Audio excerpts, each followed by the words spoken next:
Okay, good evening, everybody. We're going to go ahead and get started with this evening's work session, which will be consisting of agenda review.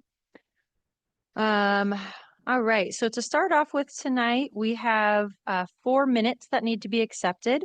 We've got the P&Z Commission work session minutes and meeting minutes from January 6th, as well as the work session minutes and the meeting minutes from January 13th. So those 4 items do need to be accepted. Then moving on to our regularly scheduled items. Number 1 is CUP 2441. The applicant is Idaho Power. The address is 2001 East Amity Road, and this is a modification of a conditional use permit to expand an existing electric substation on 45.5 acres in an I-1 AIO WUIO light industrial with airport industrial area overlay and wildland urban interface overlay. Say that 5 times fast, I dare anybody. We are recommending approval, but we do have public opposition, so we will be hearing that one this evening. Item 2 is sub 2453, Green Acres Properties Subdivision. This project is located at 11230 West Joplin Road, and it's a preliminary and final plat for an industrial subdivision comprised of 5 buildable lots and 1 common on 5.81 acres in an I-1 light industrial zone. This one did not get the site posted in time, and so we cannot hear this. So it needs to be deferred to a date certain of March 3rd. Item 3 is sub 2445. It's Collister Village sub. This is located at 3514 North Collister Drive, and it's a preliminary plat for a residential subdivision comprised of 8 buildable and 1 common lots on approximately just under an acre in an R1C or residential traditional zone. We are recommending approval, and we can try for consent on item 3. Item 4 is CPA 24-2 and CAR 2419 for Rocky Mountain Companies. This is an unaddressed parcel. The number is S16-183-14900. And it is a comprehensive plan amendment to adjust the Boise City area of impact boundary, incorporating 3.1 acres of that unaddressed parcel with an assigned industrial land use designation, and then the accompanying annexation of that 3.1 acres with a zoning designation of light industrial. We are recommending approval and can try for consent on this one as well. And last but certainly not least is CUP 2445 and CVA 2434 for Wildflowers Boise. This project is located at 2723 North 36th Street, and it's a conditional use permit for a large child care center on just a half acre in an R1C or residential traditional zone. It also includes a variance to deviate from the access and connectivity requirements and streetscape standards of the R1C zone. We're recommending approval on this one and can also try for consent. Anybody have any questions on tonight's agenda? Okay, excellent. Well, we'll get started with the big show in about 10 minutes, so I'll see you all back here at 6 p.m. Good evening and again, everyone, and welcome to the Boise City Planning and Zoning Commission public hearing. A few things to start out with for tonight's proceedings. Everyone from the public entering the hearing virtually has been automatically muted and cannot speak. As the item you're interested in comes up for discussion, you'll be called upon and unmuted. There is a chat function in Zoom. However, this is not part of the record and should only be used if technical difficulties arise. Our procedures for public hearings begins with a presentation from the planning team. Then we'll go to the applicant and then the representative of the Registered Neighborhood Association, followed by questions from the commission. After that, we proceed to public testimony, starting with those who are in person, then who signed up on the sign-up sheet in advance, and then anyone else who raises their hand virtually. If you're attending through your telephone, you can type in *9 to raise your hand. Each member of the public is allowed up to 3 minutes for testimony. We are strict with this time as it is limited in code. Finally, the applicant is allowed 5 minutes for rebuttal, after which the hearing will be closed and the commission will deliberate and render a decision. Mr. Chair, you have the floor. Thanks, Crystal. All right. Good evening, everybody.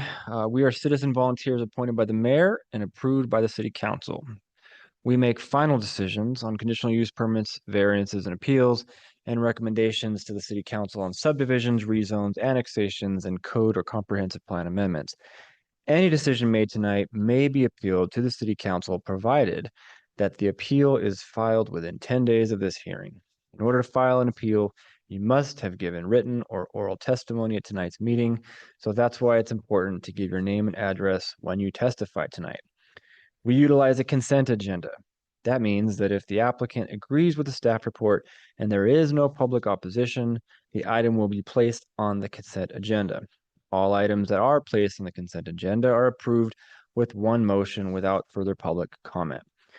For items not on the consent agenda, we will hold a full public hearing in the order just detailed a few minutes ago with staff, applicant, neighborhood association, and then the public testimony. Thank you all for attending tonight. Will the clerk please call the roll? Schaefer, Here. Danley, Here. Moore. Here. Mooney. Mooney. Here. Seha, Here. Torres, Here. Dome. 6 present, 1 absent. Excellent. Okay, we're going to go ahead and create our well, actually, we'll do the deferral first. Yeah. We have an item on our agenda tonight that we are actually going to immediately take action on, and that's just deferring it to March 3rd, as it did not meet site posting requirements as per our code. So there won't be a hearing. There's no consent agenda or any of the typical things. It's just being moved to March 3rd. That's item number 2 on tonight's agenda. Good. Yeah, and just again, for folks that weren't here before, item number 2 is sub 2453 Green Acres Properties at 11230 West Joplin Road. So no hearing on that tonight. Perfect. Okay, first up, meeting minutes and work session minutes. And those are from January 6th as well as January 13th. Hopefully everybody's had an opportunity to read through them. Is there any discussion on any of those items? Hearing none, we'll go ahead and place the work session meeting minutes and the commission meeting minutes from January 6th as well as January 13th on the consent agenda. Okay, and we know item number 1 is going to be heard, and item 2 has been deferred. So that takes us to item number 3. SUB 24-45 at Collister Village. This is a preliminary plat for a residential subdivision comprised of 8 buildable and 1 common lots located at 3514 North Collister Drive. Is the applicant present tonight? You are. Let the record show the applicant is in the chambers. And do you agree with the terms and conditions of the staff report? Yeah. And let the record reflect that as well. Is there anybody here in the chambers or online who wanted to testify in opposition to item number 3, SUB 24-45? Seeing no hands in chambers. Make sure, hold on. Nobody online, going once, going twice. Okay, item number 3 will then be moved to the consent agenda.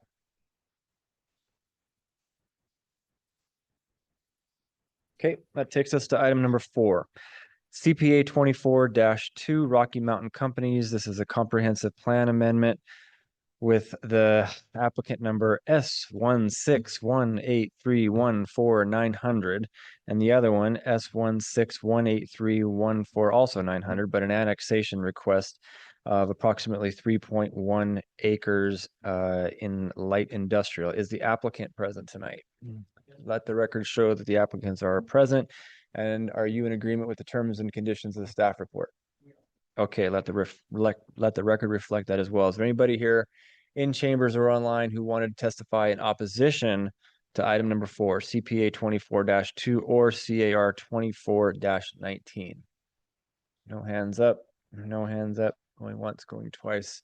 Okay, item number 4 is moved to the consent agenda. Item number 5, that takes us to item number 5, CUP 24-45 and CVA 24-31 Wildflowers Boise. Conditional use permit for a large child daycare located at 2723 North 36th Street. Is the applicant present? You let the record show that the applicant is present, and do you agree with the terms and conditions of the staff report? Let the record show that they agree with the terms and conditions. Is there anybody in chambers here who wish to testify in opposition to item number 5, CUP 24-45 and CVA 24-34? Also anyone online? Seeing none, item number 5 will be placed on the consent agenda. And that is it for the consent agenda. Can I have a motion? Mr. Chair, Commissioner Moore, I move approval of the consent agenda with all the respective terms and conditions and staff reports. I'll second that. okay, thank you very much. I have a motion by Commissioner Moore to approve the consent agenda as constructed and a second by Commissioner Seha. Is there any discussion? Any opposition? Okay, let's go ahead and have the clerk call the roll. Schaefer, Yes. Stanley, Yes. Moore, Yes. Rooney, Yes. Seha, Yes. Torres, Yes. all in favor, motion carries. Excellent. Thank you all. You all can go ahead and enjoy the rest of your evening. Okay, let's move on to our one and only item tonight, CUP 24-41, the applicant Idaho Power, a modification of a conditional use permit located at 2001 East Amity Road. Take it away, Mr. Moser. Thank you, Mr. Chair, members of the commission. The applicant is requesting a conditional use modification to expand the existing Boise Bench electric substation on 45.6 acres located at 2001 East Amity Road in a light industrial with airport influence overlay and a wildland urban interface overlay zone. As seen here, the site is a large open area containing the Boise Bench electric substation on the north half of the site along Amity Road, and the expansion area is located to the south of the existing facility. The properties adjacent to the south contain a residential neighborhood comprised of detached single-family homes, and on the north side of Amity Road is another residential neighborhood. To the east, on the other side of Holcomb Road, is a large open area containing the power transmission lines. The Boise Pathway Master Plan identifies a critical pathway connection along Holcomb Road adjacent to the site. In summary, the applicant is proposing to expand the Boise Bench substation with the construction of 350 prefabricated lithium-ion phosphate batteries located on concrete pads within a fence-secured area that is approximately 9 acres in size. The expansion also includes a small transformer substation on the west side of the property and the relocation of a power transmission line.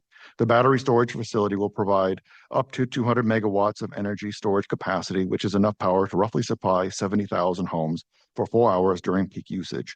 As such, this is an important facility for Idaho Power that will help them meet the city's future energy needs. The battery storage facility is a passive use that will not generate any significant amount of traffic on the adjacent roadways and will be screened from the surrounding neighborhood and residential properties with an 11-foot high concrete perimeter wall. The wall will be screened with a landscape buffer along the south side adjacent to the neighborhood and the east side abutting the street. The transformer substation associated with the storage facility is located on the west side of the site and away from the residential neighborhood. In addition, none of the improvements are located within the hillside area adjacent to the south of the site. The perimeter wall is set back approximately 150 feet from the adjacent neighborhood, and the batteries are set back approximately 200 feet. The existing transmission power lines that cross the east side of the property will be relocated along the street frontage of Holcomb Road. The power line relocation includes the installation of 3 new power poles that are about 80 feet in height. In addition, the applicant is planning to install, and a condition of approval will require the construction of a 10-foot wide landscape buffer containing Class 1 street trees and a 12-foot wide detached multi-use pathway along Holcomb Road abutting the property up to the intersection of Amity Road. The street trees can be clustered along the street frontage to avoid any conflicts with overhead powers and to address any safety concerns. This slide shows the proposed landscaping along the perimeter fence line abutting the neighborhood and the street. The landscaping will consist of a mix of trees and shrubs.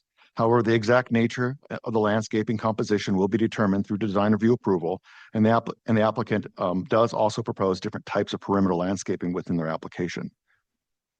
The planning team received several letters or numerous letters from the public regarding the project. These letters generally express concerns of the project's impacts on the surrounding area in terms of safety, fire safety, noise, lighting, and other impacts. To address the noise concerns, the applicant is proposing an 11-foot high concrete sound wall along the facility or around the facility, which will also further reduce the fire risk.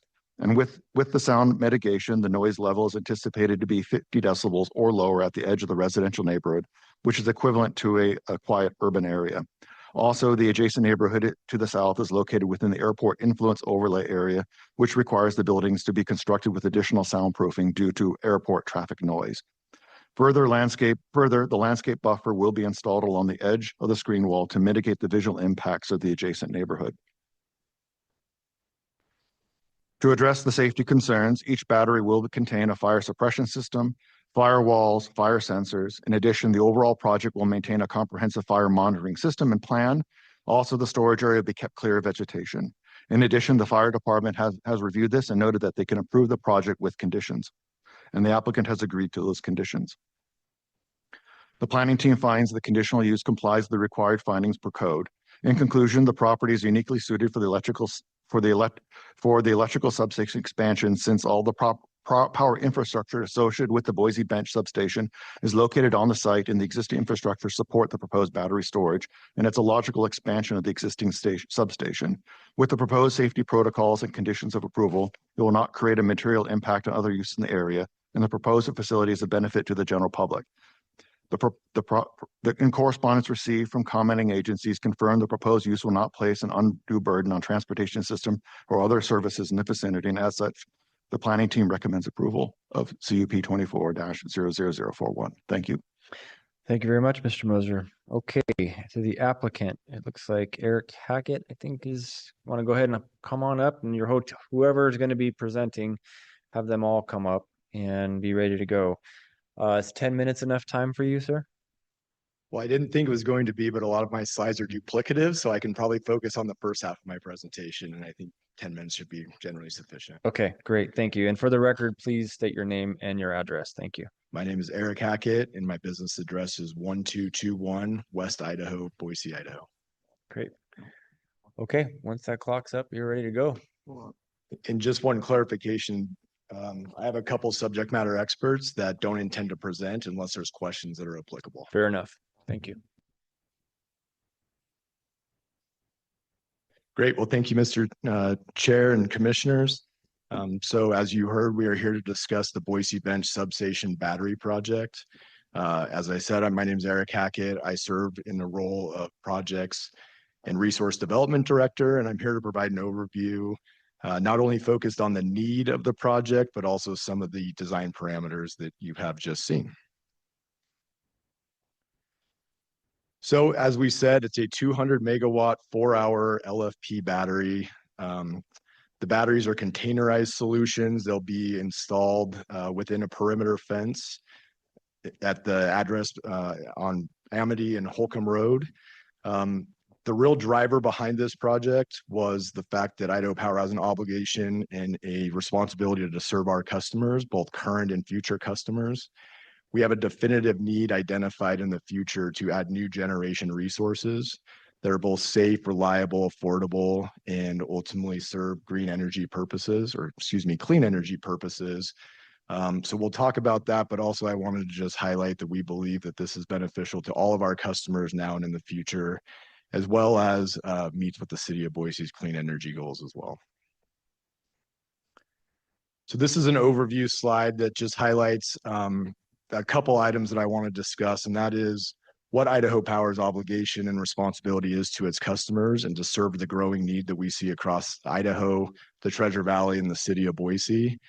I want to talk a little bit about how we determine and select a project over many years of evaluation, how the battery technology supports the growing need in our state, and then ultimately talk a little bit about the public involvement activities that we've conducted, as well as show some very similar slides that you just saw.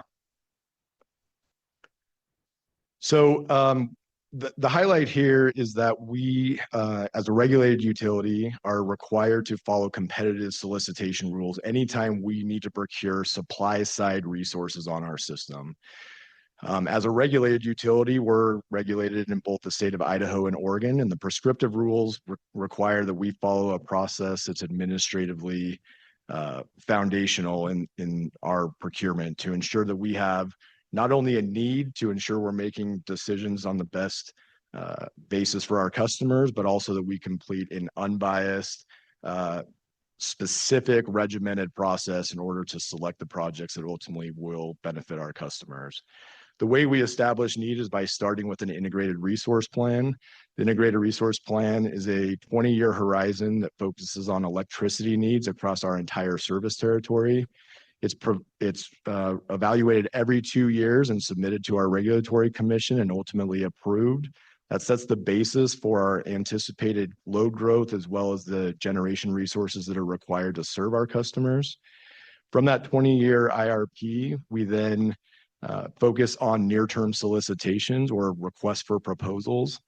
A request for proposal has a competitive solicitation where we seek out projects across our entire service territory or across the entire West.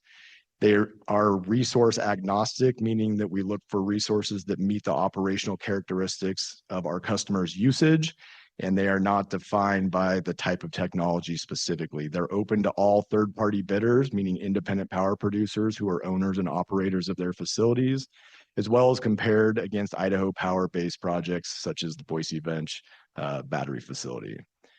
From there, we get almost 200 bids. We look and evaluate these bids across a series of specific criteria, again, governed and overseen by the Public Utility Commission. Those projects are screened for eligibility. They are evaluated on a points basis to determine whether or not they both operationally meet the needs that we have anticipated, as well as ensuring that they're economic and affordable. Through that screening process, we run a series of models that focuses on potential futures in the state of Idaho, as well as the potential futures of different types of technologies. And we run simulations to ultimately funnel down to a set of projects that ultimately, if they can be built, will ultimately serve our customers for the foreseeable future. As a result of this process, one of the projects amongst many others was the Boise Bench Battery Energy Storage Facility, which we intend and would like to have online and operational in 2026. And so how did batteries come about? There are really three key tenets, and that is batteries are very reliable and they're also dispatchable, which means Idaho Power can build batteries into our system and utilize them when they're most needed. They're not reliant on environmental constraints such as is the sun shining or is the wind blowing. They're very affordable in the sense that they provide a specific niche, which is they serve a 4-hour purpose. I'll show a slide in just a second that shows how they support renewable energy in the sense that they add to fill a gap over a very short time window. And so on a $1 per megawatt hour basis, they're very affordable and economic, and that helps keep our prices down for all of our customers. And as I mentioned, they specifically meet a need, which is late summer hours when our usage is at the highest throughout the year. This is just a depiction of a typical day in the summer. The top line is our the system load, and what yellow represents is a typical solar output for a day. And then what the red is meant to depict is this battery project or all of our battery projects, which will supplement the inverse correlation between the solar ramping down and their generation decreasing at the time our system load is still increasing. And so by supplementing other resources with the batteries, we can make sure that we have consistent, reliable, affordable power for our customers. In fact, batteries have become so beneficial that by 2026, they could potentially serve 10 to almost 15% of our peak load. And so they're an absolutely essential asset on our system to make sure that we have reliable service. And why located at the Boise Bench substation? Again, as was mentioned, the proximity to an existing facility that's been in operation for over 70 years, that has an existing conditional use permit that we are requesting to modify and expand, as well as the simple operational characteristics when you have generation resources directly adjacent to system transmission and distribution facilities. The ability to transmit power across our service territory, as well as directly serve distribution substations within the greater Treasure Valley or in the city of Boise, allows us to also reduce costs by making sure that we are not installing more facilities than are absolutely necessary. So I'm going to switch a little bit and just talk about some of the public outreach efforts. And I'm going to primarily focus on our response in some of the mitigation that we've completed as a result of a number of meetings, some direct outreach. And as was stated, our focus has been on safety, as well as general sound and viewshed concerns. So primarily focusing on the safety plans that were enacted, we have hired One of my colleagues at the front is from Fire and Risk Alliance. They're a nationally recognized company that focuses on battery implementations.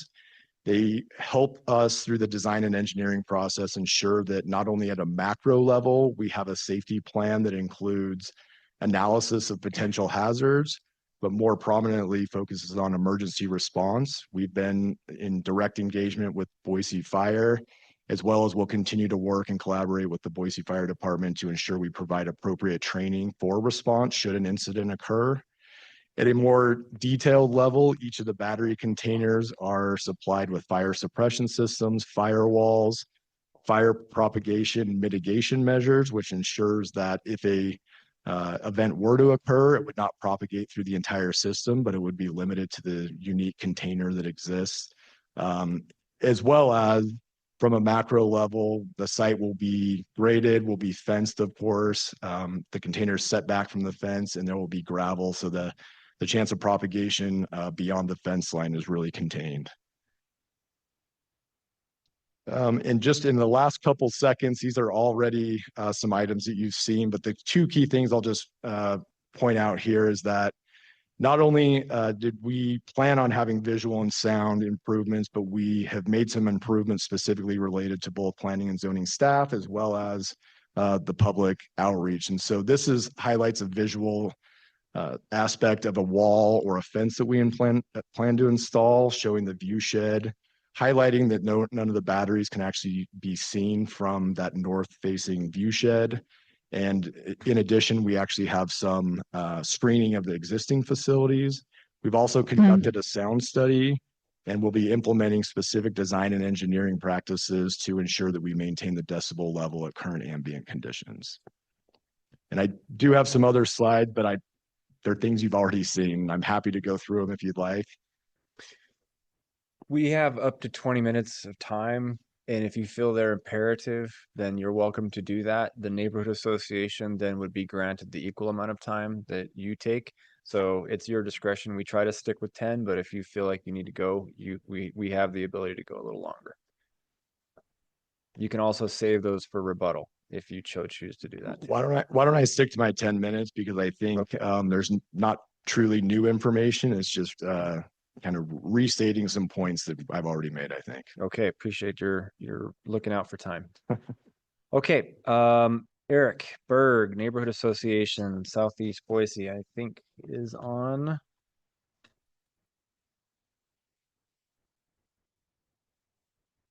Mr. Chair, I don't see him online.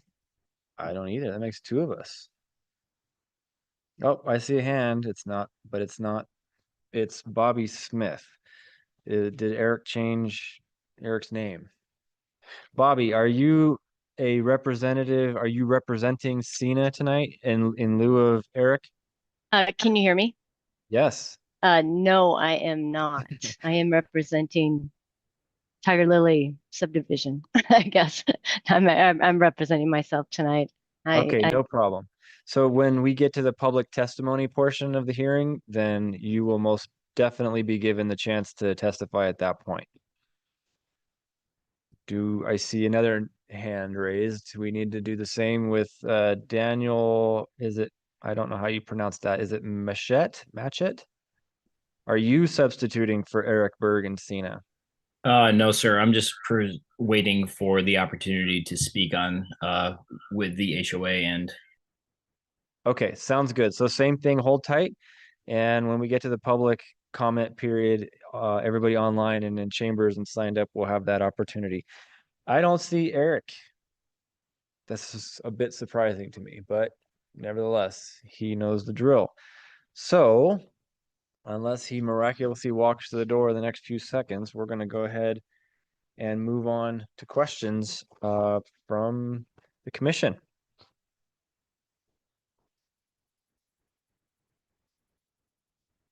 If they have some, I'm guessing that they do. Mr. Chairman, Commissioner Seha. I have a question for the Idaho Power representative. So you mentioned appropriate response. So what is the appropriate response if there was a fire? Yeah. If you wouldn't mind, can I bring up my safety consultant to speak to it more directly? Name and address for the Yeah, record. that'd be great. Good catch. My name's Derek Post. I live at 3157 Benton Square Drive in Olney, Maryland. I am a fire protection engineer and a firefighter in Maryland. I work for a company called Fire and Risk Alliance, and our company has worked on over 70 gigawatts of energy storage throughout the Northern American continent. And through all of that experience, we have identified a lot of different things as an industry on how this type of installation has evolved over the past several years. Batteries are not a new technology. Batteries have been around since the 1700s or earlier, and we are now using them at a different level. So to answer your question, you specifically want to know what to do if there is a fire. Okay. In order to answer that, there needs to be a little bit of background, but I'll keep it very brief. The actual fire code for stationary energy storage systems is called NFPA, National Fire Protection Association Standards, number 855. And that first fire code didn't come about until 2020. So there were installations all throughout the country before there were any fire codes regulating the installation. So I would just want to paint that picture first. In order to respond to an incident, the typical fire department response is to provide exposure cooling water on adjacent containers. So this is a modular style installation. They're basically Connex boxes like you'd see on a tractor trailer on the highway. They have multiple layers of protection within them that help mitigate that final event from even occurring. Those include the different types of battery chemistries. Lithium ion is an umbrella term that includes nickel manganese cobalt, lithium iron phosphate, lithium nickel cadmium. There's different types of battery chemistries under lithium ion. And so depending on the chemistry, there's different mitigation measures that goes into the actual cabinet itself. So you can have a thermal management system, which keeps the batteries at a certain temperature. It usually is liquid cooled. You have a battery management system. The battery management system keeps the batteries within a certain parameter. So have you ever had your phone, you left it on your dash and it turned off because it got too hot? That's a battery management system on a smaller level on your phone. So the cabinets have those as well.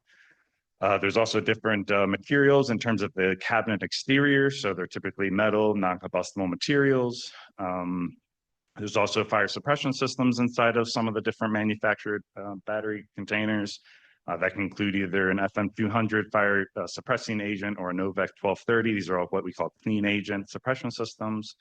Some have pre-pipe sprinkler systems in them. It just depends on the technology.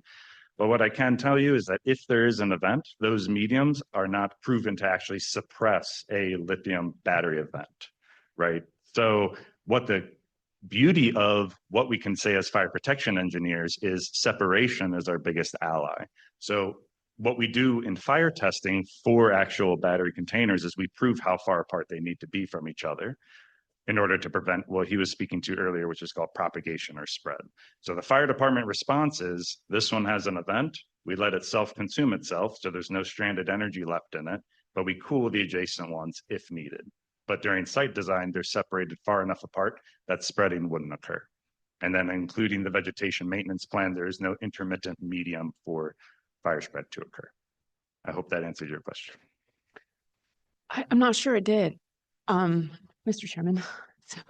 So part of the record, the public record and public comment was some information, and maybe this is a question for the representative for Idaho Power, was an incident in Melba in 2023. And so my question is that in that documentation, it notes that that they just allowed it to burn, right? So that's why I was curious to know, it looked like fire retardant and water was not advised to use in that situation. And I wonder how different that Melba project is to what's being proposed here. Yeah, that was kind of my last statement is the actual container that has an event, water will not stop that event from occurring. You've probably heard it or you've Googled lithium ion battery fires, and there is a well-known let it burn stance with the fire service because we cannot cease that event from occurring. And actually suppressing the fire is more not advised than letting it actually consume itself is way better. So how is it different? Well, the style of battery is different. The one there were small and they were all stringed together. They call it like a centipede style. And this one is an off the truck, out of the box, modular style. Everything is made and you just plop down the container on a concrete pad and plug it in, which is different inherently from that style. That one required, correct me if I'm wrong, but levels of connections at the site that included ducts of different cable trays, which is different than what we have here. This is all in one, completely enclosed. You plop it down. It has its thermal management system, its battery management system, its fire suppression system, all of its protections in place off the shelf. Thank you. Mr. Chairman, Mr. Torres. kind of following up on Commissioner Sea's question, so don't sit down yet. Kind of along those lines, can you talk about the structures that the batteries are contained in, containing any gaseous or noxious chemicals from being released from the fire? There were a lot of concerns comparing it also to the recent fires in California. Can you kind of speak to that as well? And Yeah, I can. thank you. It's not going to be a short answer because I have to paint a little bit of a picture for really the answer to be clear. So at our company, we do fire testing on these batteries. The fire testing is prescriptively required in NFPA 855, and the testing series is from Underwriters Laboratory, and the standard is 954A. So everyone's phone here, everyone's microwave, every wall outlet is listed to an Underwriters Laboratory standard. That's well known, I hope. So these batteries are also having to be tested to that standard as well. The testing standard has 4 different segues, and you hit each one to progress to the next. The first, which I have a supplemental slide, which might make this a little bit easier. I have a clicker. I don't know if I can like go a little bit down. I think I'm going the right way. Okay, this is easier to explain. So this, I'm going to explain the anatomy of the battery and what goes into the fire testing to get to the answer of what gases get produced. So a little roadmap with me. Everyone has battery cells in their pocket right now. There's multiple sitting up here. Those are the cells. Those are the smallest anatomy of a battery. In your phones, you have pouches, and these energy storage containers, you have prisms, essentially.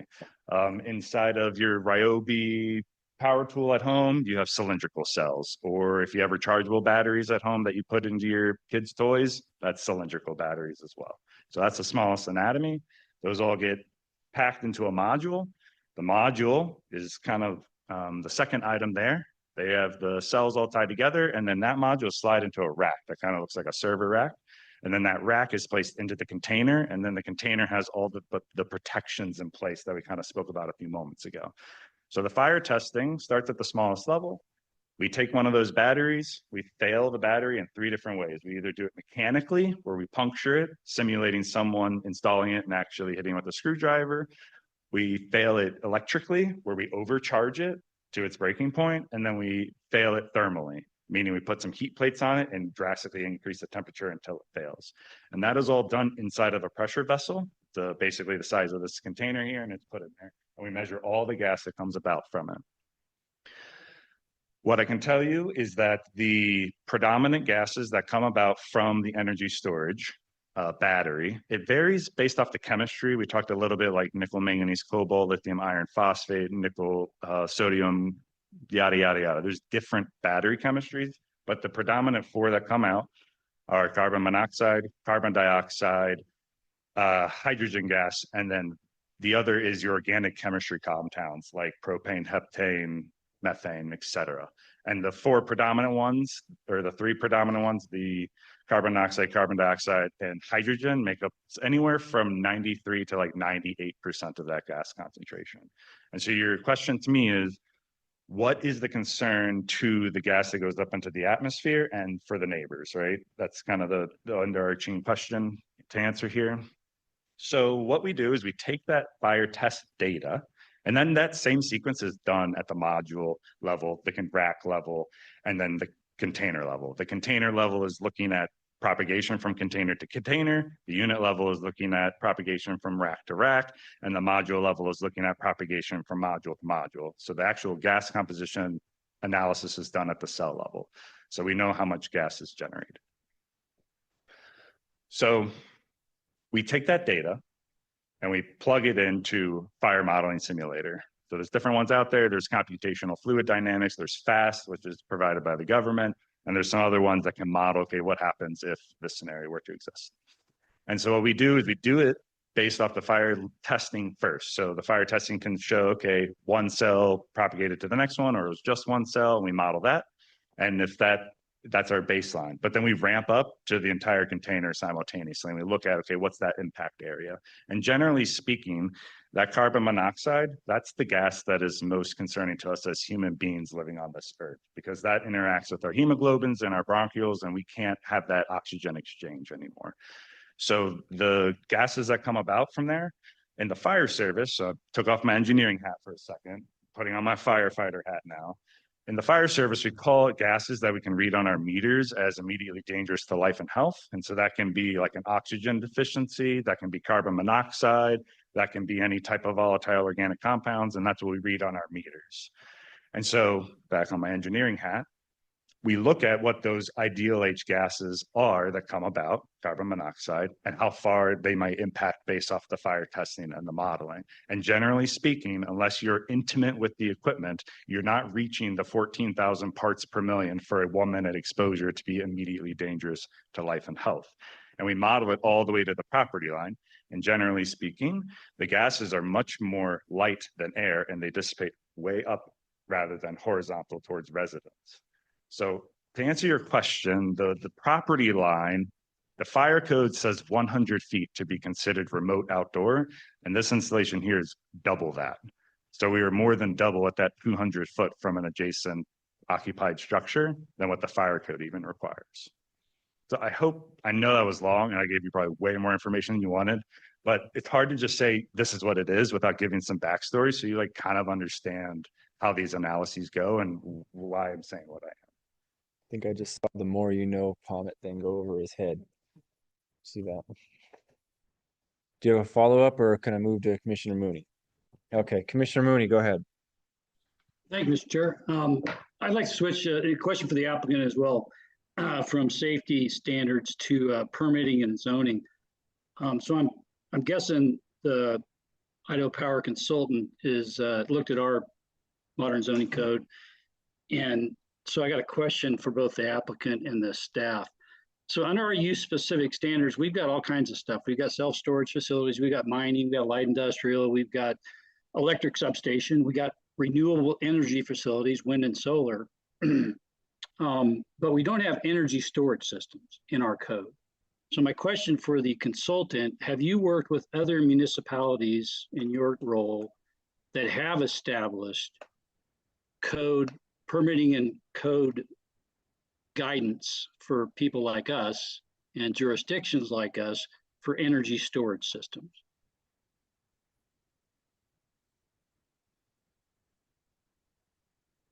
Hi, Derek again. You did not, you haven't, but I have. Okay. So Idaho Power specifically hasn't worked with other jurisdictions on zoning ordinances.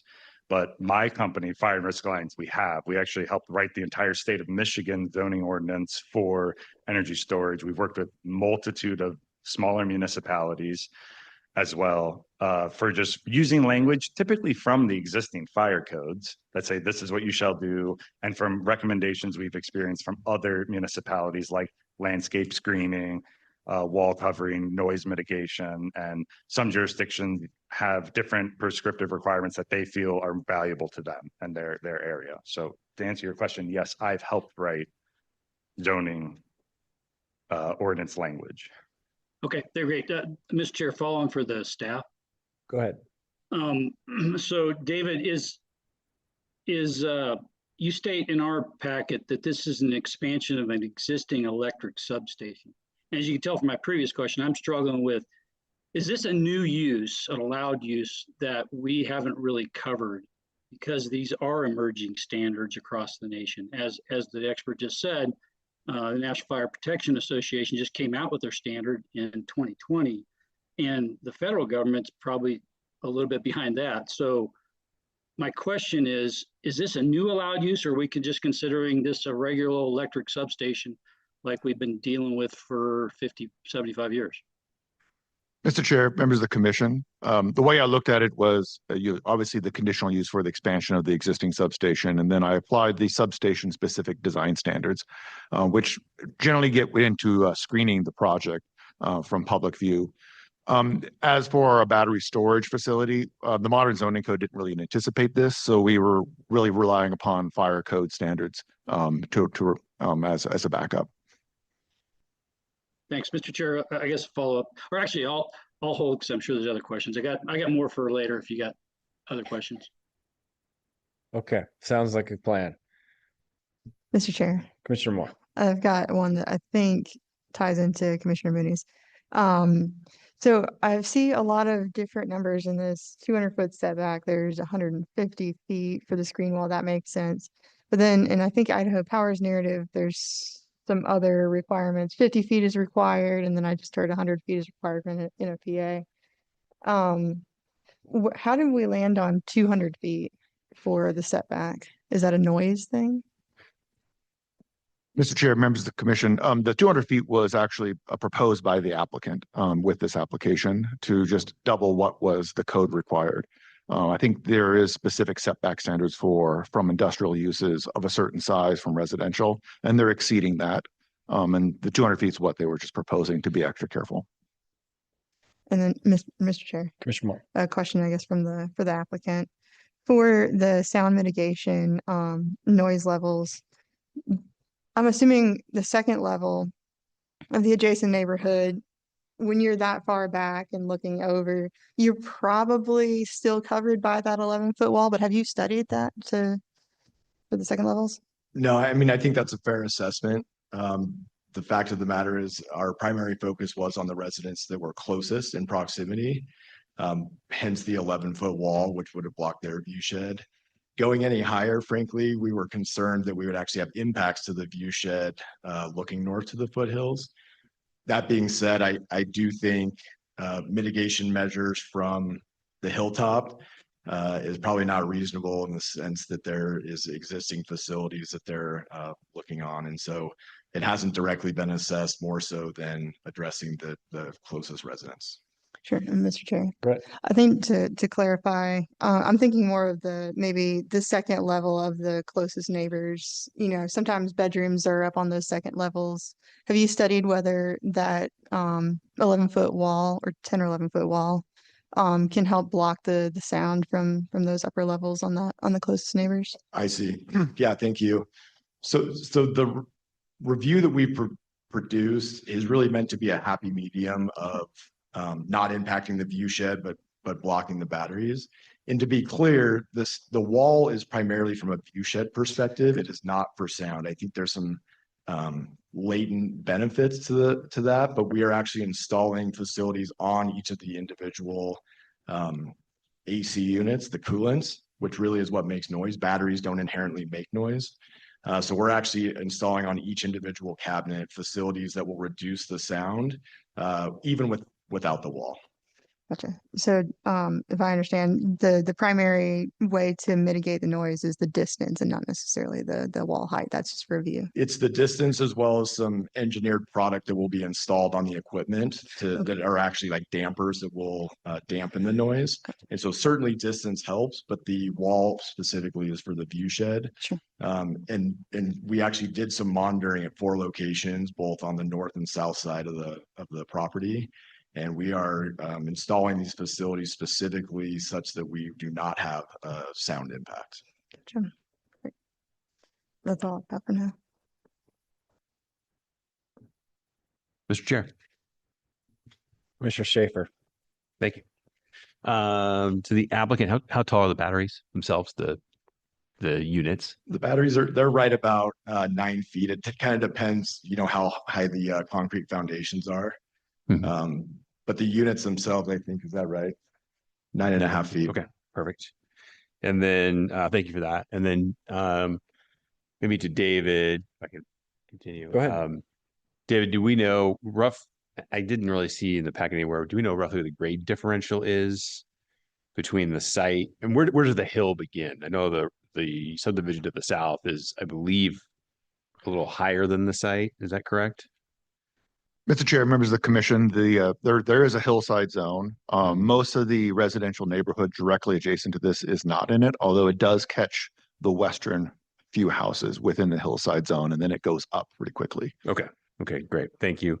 And then actually, David, while I got you, can you refresh my memory as to why? I know we're in a CUP modification here. What's triggering the CUP? This is an industrial zone, correct? Mr. Chair, members of the commission, this type of use, electric substation, requires a conditional use in industrial zone. There is a CUP already for it, but it's a 33% expansion. So Okay. that requires a major modification. Gotcha. Okay, great. Thank you. Thank you. Commissioner Mooney, did you want to go ahead and jump in your next question? Yeah, sure. Thanks, Mr. Chair.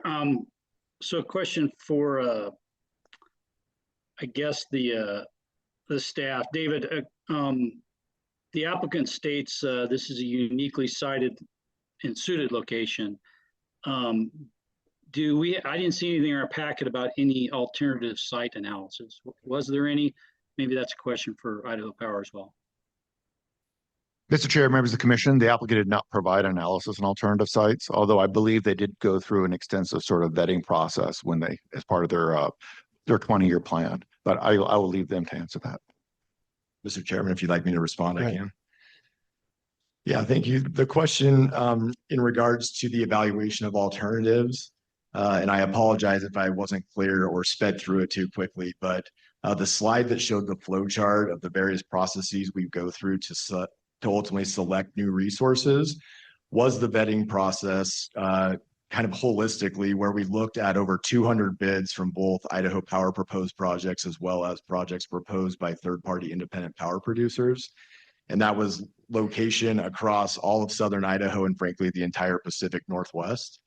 And the evaluation criteria looks at both qualitative aspects. It looks at the feasibility of a project from a site control, permitting, ability to ultimately deliver on the project and on the timeline, as well as quantitative analysis. And that prescriptive process governed by the Public Utility Commission is the over a year-long process of vetting alternatives that look not only at specific comparable analysis of project to project, but they look at all the attributes a project can attribute to our ultimate need to serve customers. And they look at it both qualitatively and quantitatively to determine the least risk, least cost project under our obligation in our construct as a regulated utility. So there wasn't directly a comparative 200 megawatt battery facility, albeit across the 200 bids, we had many other battery projects and many other solar and wind projects that were either unfeasible or uneconomic. And so this is one of many projects that was selected to pursue to meet our service needs in 2026. Mr. Chair, follow up. Go ahead. So does that mean that if a battery storage facility, energy storage facility was sited out in the desert, as some of the written testimony in opposition states, would there be power efficiencies lost based on that? And that would be an economic issue for Idaho Power? There certainly could be. The economic issue is really in relation to the facilities that would have to be constructed to bring that generation to the load basis. So if we assume the city of Boise is the primary load, primary usage in Idaho Power service territory, having the batteries sited very close means we don't have to build a lot of infrastructure to connect it to our system to then go out to distribution stations and on distribution lines to serve end customers. If it's sited further away, then the way the economics would play out is maybe there would have to be miles of new transmission line built that didn't already exist because the facility is not connected directly to an existing substation. And so therefore, not only is there feasibility concerns, but certainly the economics would be incremental to the battery facility in and of itself. Great, thanks. Mr. Chair, a question for staff. The Boise Fire Department's Idaho Power indicates that they've coordinated with Boise Fire, and obviously much of the public concern is fire and first response and all the issues that come with that. But Boise Fire's response to this application is pretty slim. It's a one paragraph citing of International Fire Code from 2018. We've already heard that we probably should have or could have tackled this in modern zoning code with more current stuff from municipalities and other jurisdictions across the country. So are we comfortable that Boise Fire has really digested this effectively? Mr. Chair, members of the commission, I am. I actually have had additional conversations with Mike Bizanzio, with the fire marshal on this, and he gave me some additional feedback on that wasn't necessarily covered in the letter that was provided in the application. They have looked at it. They've looked at what has happened in other locations and why those fires occurred. That different designs. This one's outside, different type of battery designs, which is not being proposed here. They noted that the applicant has been working with them closely on the design of this as they've been moving forward. I would note that they also said that they feel comfortable that the fire design will mitigate risk of the batteries since they're spaced out and the cabinets are individual, plus there's no vegetation. Plus the additional wall that's being proposed will help contain any fire embers from spreading into the field adjacent.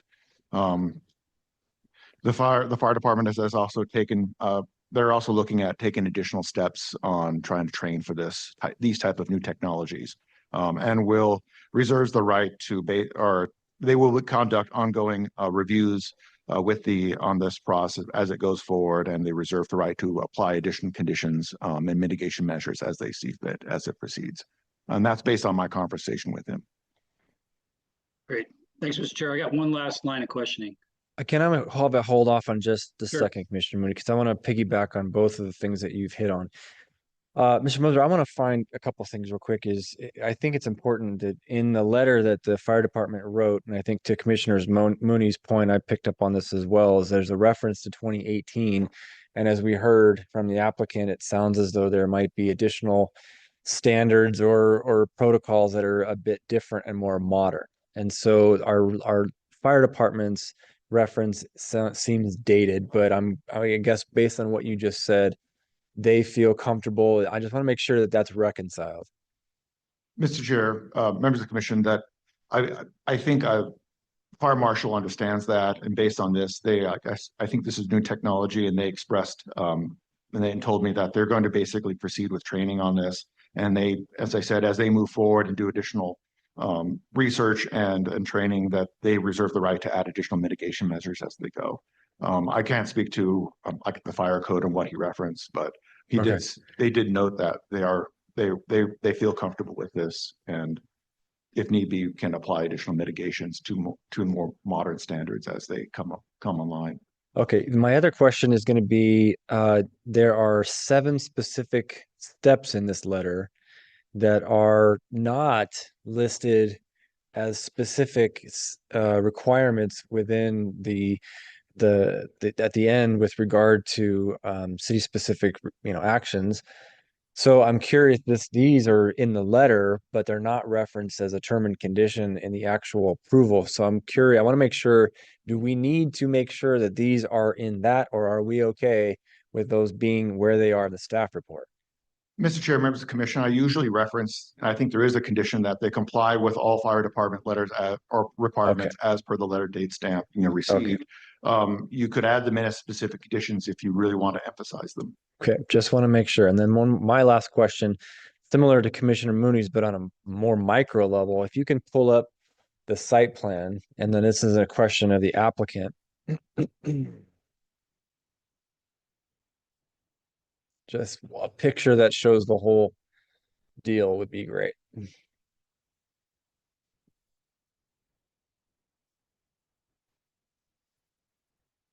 He's pulling that, Mr. Chair, that'll work. Well, no, the other one. Yep, the map before that. That one. Go ahead. While he's pulling that up, just for the record, the fire department's letter is referenced under agency requirements. That's item number 7 under the recommended condition. Citing this. Cool. In our packet. So that letter is referenced directly into the staff report. Perfect. So to the applicant, kind of to Commissioner Mooney's point, but more on as it relates to the site, I'm just curious, and this is not my world, so I'm sure that this is going to seem foolish to Derek from Baltimore. But I'm looking at those two linear spaces that run north-south, particularly the one in the middle. And it's not exactly the same size as the one that we're talking about, but I'm just curious, why not put at least a good portion of some of these batteries that way, which is then even farther, although we then start to approach the other side of the street. I know there's a issue on all of it, but nevertheless, I'm curious why not move some of it even farther away? Yeah, thanks for the question, Mr. Chairman.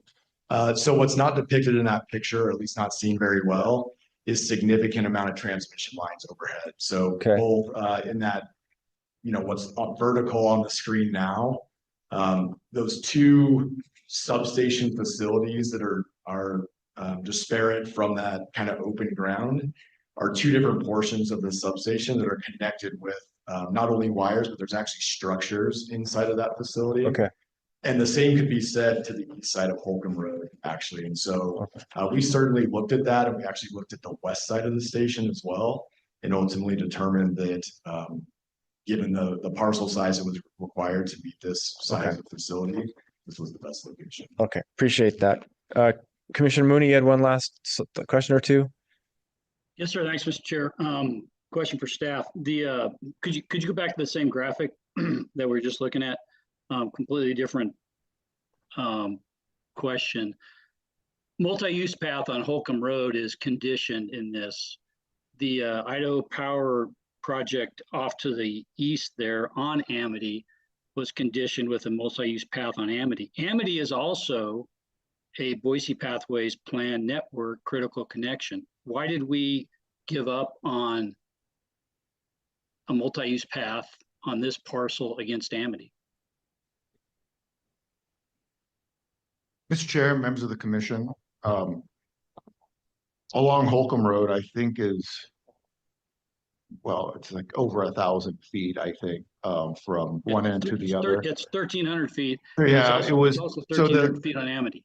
Yeah, so I think that it was what we're doing is that we're just trying to get the connection we could that was directly abutting the actual facility itself, and then take it all the way up to the Amity Road connection.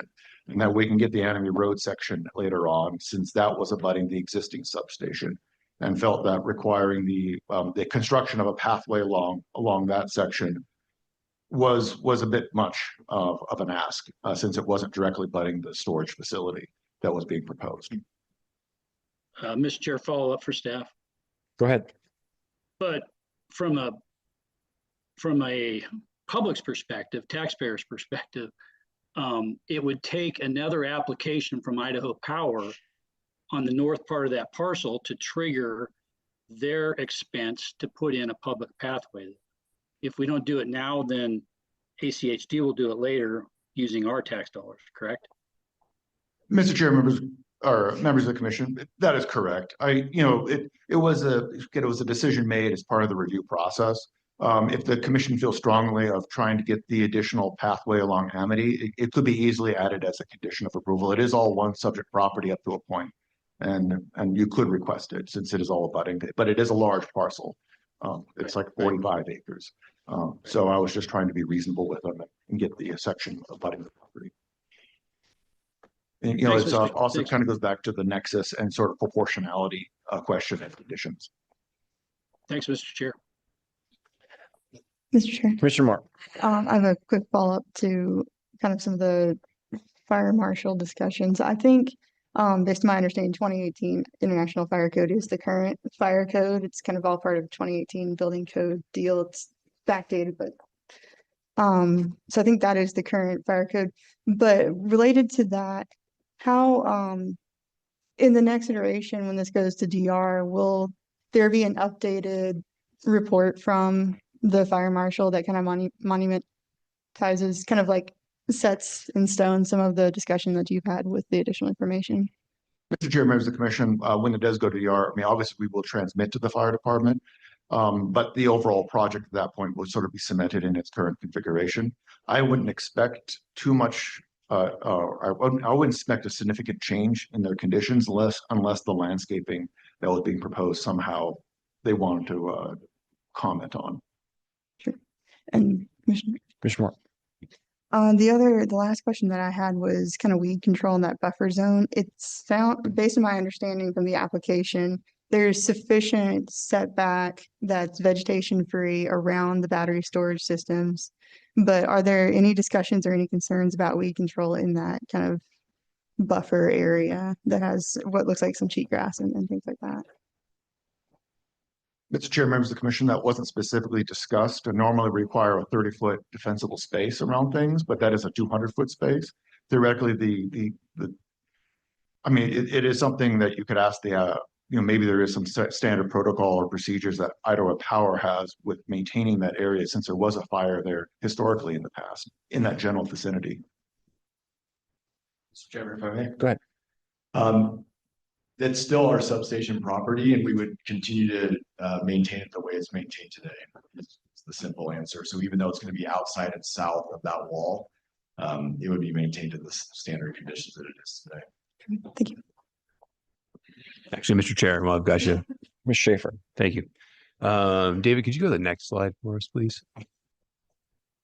So, Mr. Hackett, if you wouldn't mind just kind of walking us through, just for everybody in the audience here tonight, just the layout, what we're looking at, the differentiation specifically between the blue area of batteries and the red area of batteries, and if you would just kind of clearly articulate the ground condition within the fence itself. I saw a colored rendering at some point in our package. If you could just walk us through again, layout. Sure. Sorry.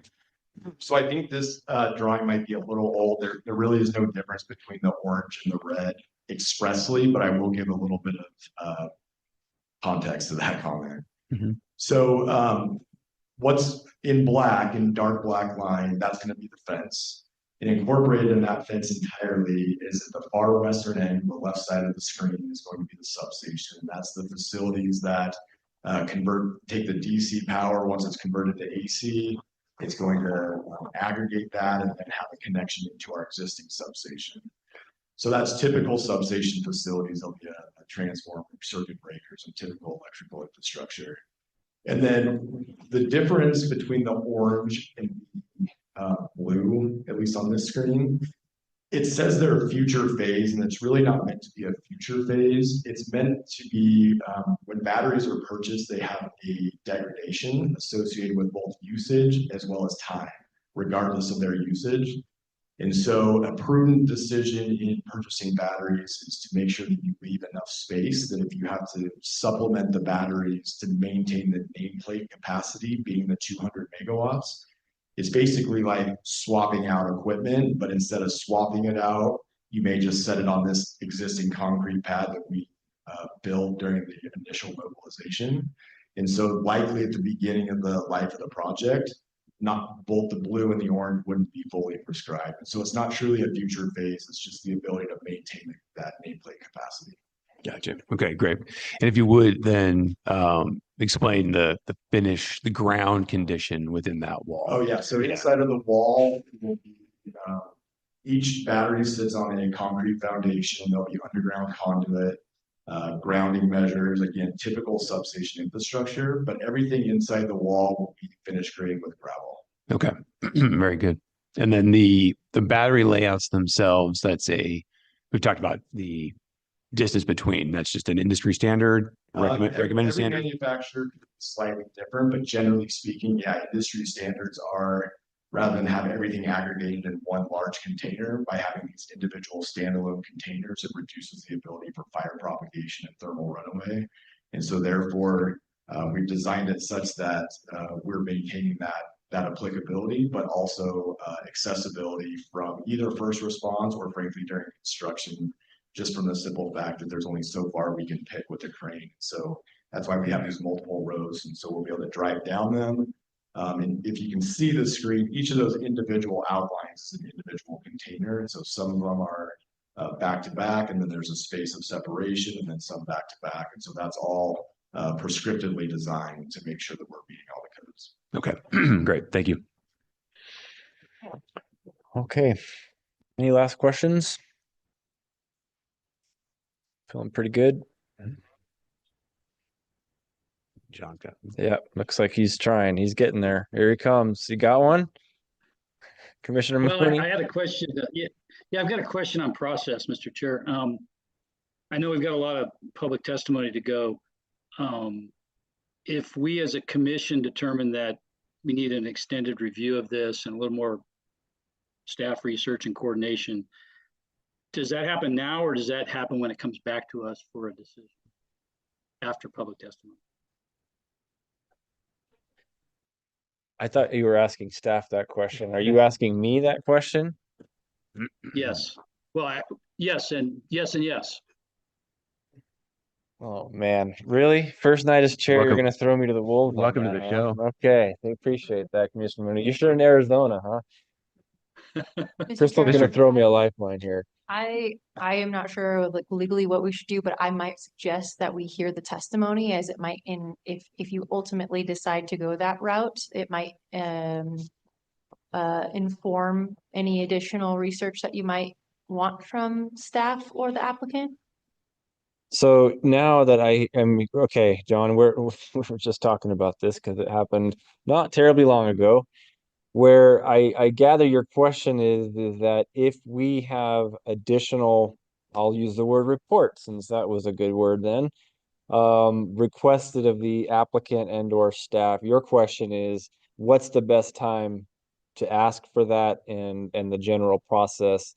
Because what you're saying is that, yes, if additional information is entered into the record after public testimony occurs, then we have to reopen public testimony as per our code, which then could, obviously we'd have everybody invited back in a different hearing night because of that if different information. The other option is if you feel as though there is information that you need or that we should ask for, asking for it now and then reconvening this hearing at a different date, then hearing that information, having questions if we have them, and then opening it up to public testimony is the other route. And I think, I'm gonna, I don't know, the public would be in either way be asked to come twice, I guess, tonight and potentially another night. So I think those are our two options if that's what you're getting at. Yeah, that's what I was getting at because of what we've learned and the fact that the public's there. I was leaning towards we should hear everything, but I also was sensitive to that issue that you brought up. And So that's why I here's the wanted to question check. I'm going to ask of you. Are there any additional questions that can be asked of either the applicant or staff that can get to whatever your concern is? Because I don't know that I've heard expressly your general line of thought that is still in question. Yeah, my general line of thought is that Boise Fire's testimony in written, David said he's spoken with the fire marshal, but that's now in the record based on the minutes, but it's not in the written record. I think there's more meat and the public would be better served if there was better information and coordination between the fire department, the applicant, and the city planners. That's just what I'm digesting from our packet and the questions that we've just accomplished. Okay, well, it's not exactly a place right now where we can have a dialogue about that kind of a thing. We're not at that point in the hearing. Crystal, you look like you want to jump in on something. I was just going to say that Mr. Chair holds the right to take a quick recess if he wants to think through it. Yeah, I think I was going to take 5 as it is. I think that's a good call. So let's take 5. We'll all kind of put our thinking caps on, and then we'll reconvene in a few and come up with a game plan.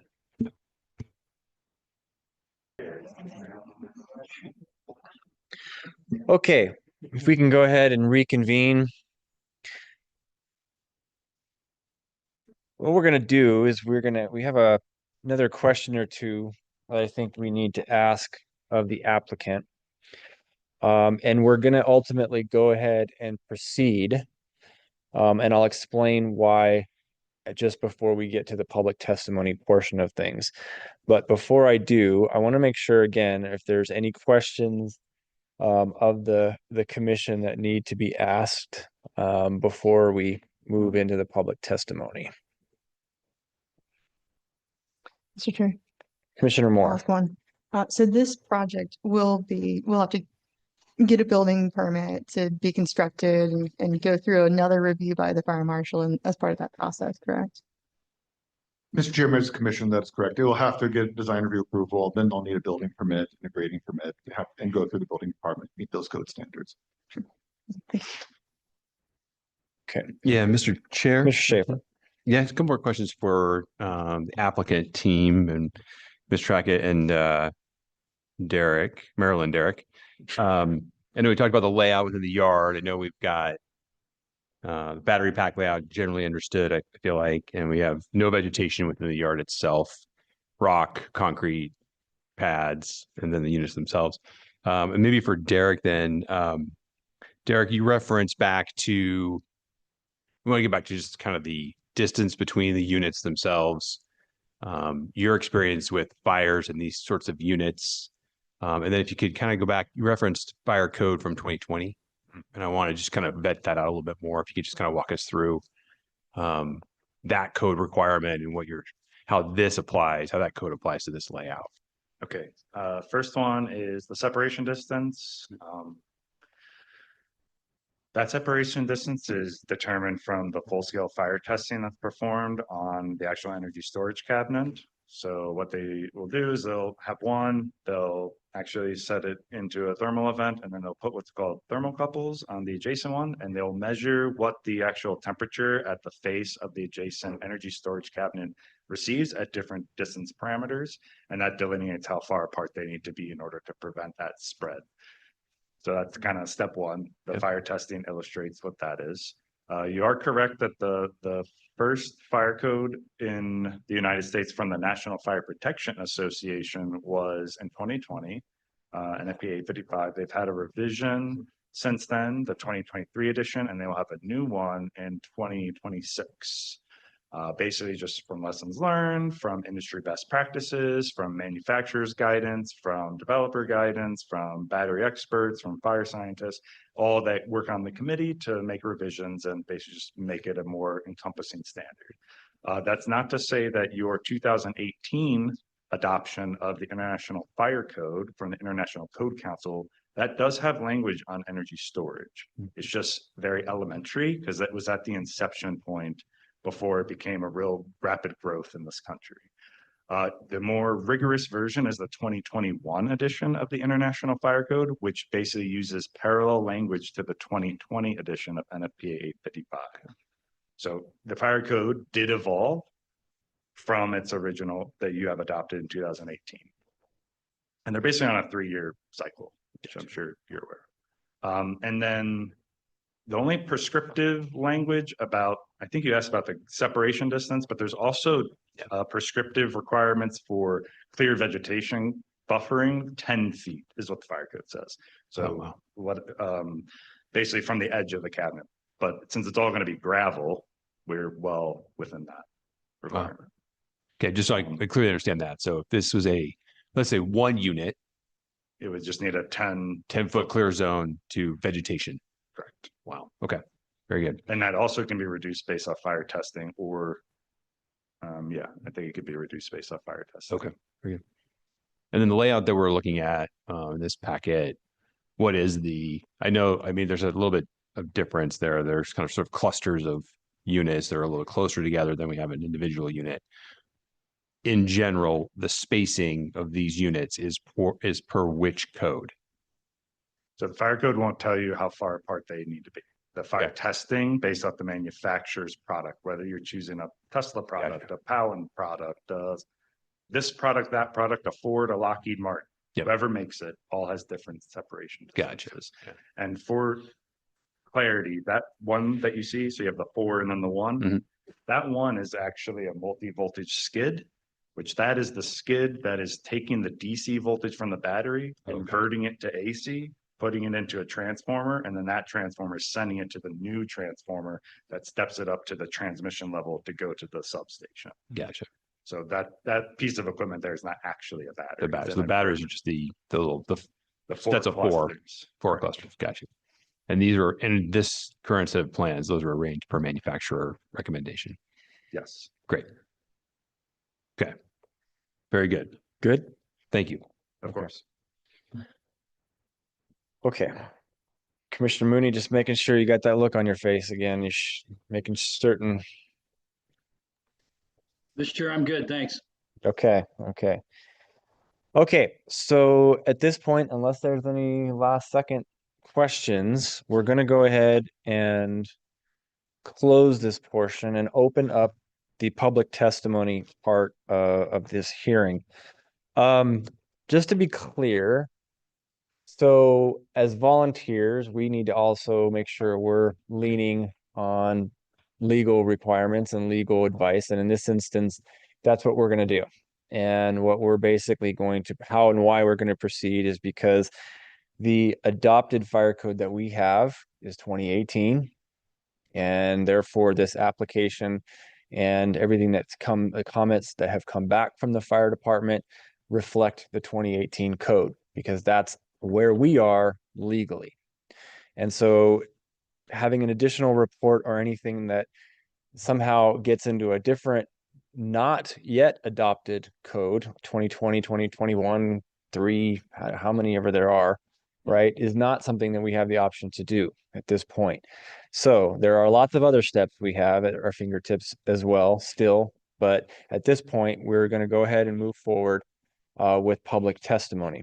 So the way that this is going to work is I'm going to start calling names up. There are about 20, 25 names, and then there's some people online. Everybody's going to get 3 minutes. Please stay to 3 minutes. Don't make me the bad guy. Really don't like doing that. But if you can, please do that. And also one other thing, if you're in line and you're, number 9 or 10, and you feel like the people who have been before you have said the things that you wanted to say, you don't have to come up and testify if you don't want to. But if you want to, you're absolutely welcome to, and we're more than happy to have you join us. So with that, I'm going to go ahead and just start calling names. I'll call about 2 or 3 at a time. So the first person can come up, and then if the second person wouldn't mind moving forward, we can kind of keep these things moving forward. So the first one is Mary Anderson, followed by Carl Lanham. And also please state your name and address for the record, if you wouldn't mind. Thank you. I'm not going to touch the microphone. Thank you, Mr. Chair and Commissioners. We appreciate your time this evening. And so sorry. questions. We're going to have you pull it down anyway. Sorry, There we you need to go. be able to I hear don't like online. microphones. Thank you for the questions that you guys asked. They were all very, very good, and I feel like we were heard with some of the things that we sent in. Based on what I heard Can you tonight- please state your name and Oh, address? I'm sorry. Yeah, I get ahead of myself. Mary Anderson. Go ahead. And I'm in, you need my address? Yeah. It's 5322 South Redican Place. Perfect. Thank you. Sure. So what I heard tonight is that it's concerning that our fire department has to basically learn as they go. And that's concerning, especially as a homeowner in the southern subdivision there. The Melba fire, I do understand that it was a totally different setup. And that they had to deal with it the way they needed to deal with it. It's a 2 megawatt facility. This is 200. And so it makes me wonder, are these containers built in a way that fire cannot escape them? Because this is a very fire prone state. This is a very fire prone area, and wind happens. So if any fire escapes those containers, it can go to other containers, and then what happens? The other thing is external fires. I don't feel like that was addressed. Maybe it has been in other documentation. The threat of fires in Idaho, it's our #1 natural disaster. Last year alone, we had nearly 1 million acres burned in the state of Idaho. And we had a fire in our foothills. We had a fire just north of Highway 21. And in 2008, I lived just off of Amity, and we had that devastating fire that took out 20 homes and someone's life. And it was started at a fire pole on Holcomb Road, right there off of Amity. And so how do we manage fires that are external that could impact that area? Even though there's not a lot of vegetation that will be within the area, there's vegetation all around the area. We have a lot of sage, even right up where those new transformers are going to go, right up the hillside. So I feel like those things should be addressed as well. The other thing is, depending on when this is completed. The Eckert Bridge was just closed, which reduces quick access to one of the fire stations there in Barber Valley. They'd have to go all the way around Highway 21 to Highway 21 to get to us. And then there's the fire station on Highway 21. We don't know how long it'll be closed. It was an emergency closure on Friday, and they're still assessing how to deal with that. So that could still impact us as well as far as time, and maybe that should be addressed as well. And that is the end of my time. I thank you very much. Thank you, Ms. Anderson. Appreciate it.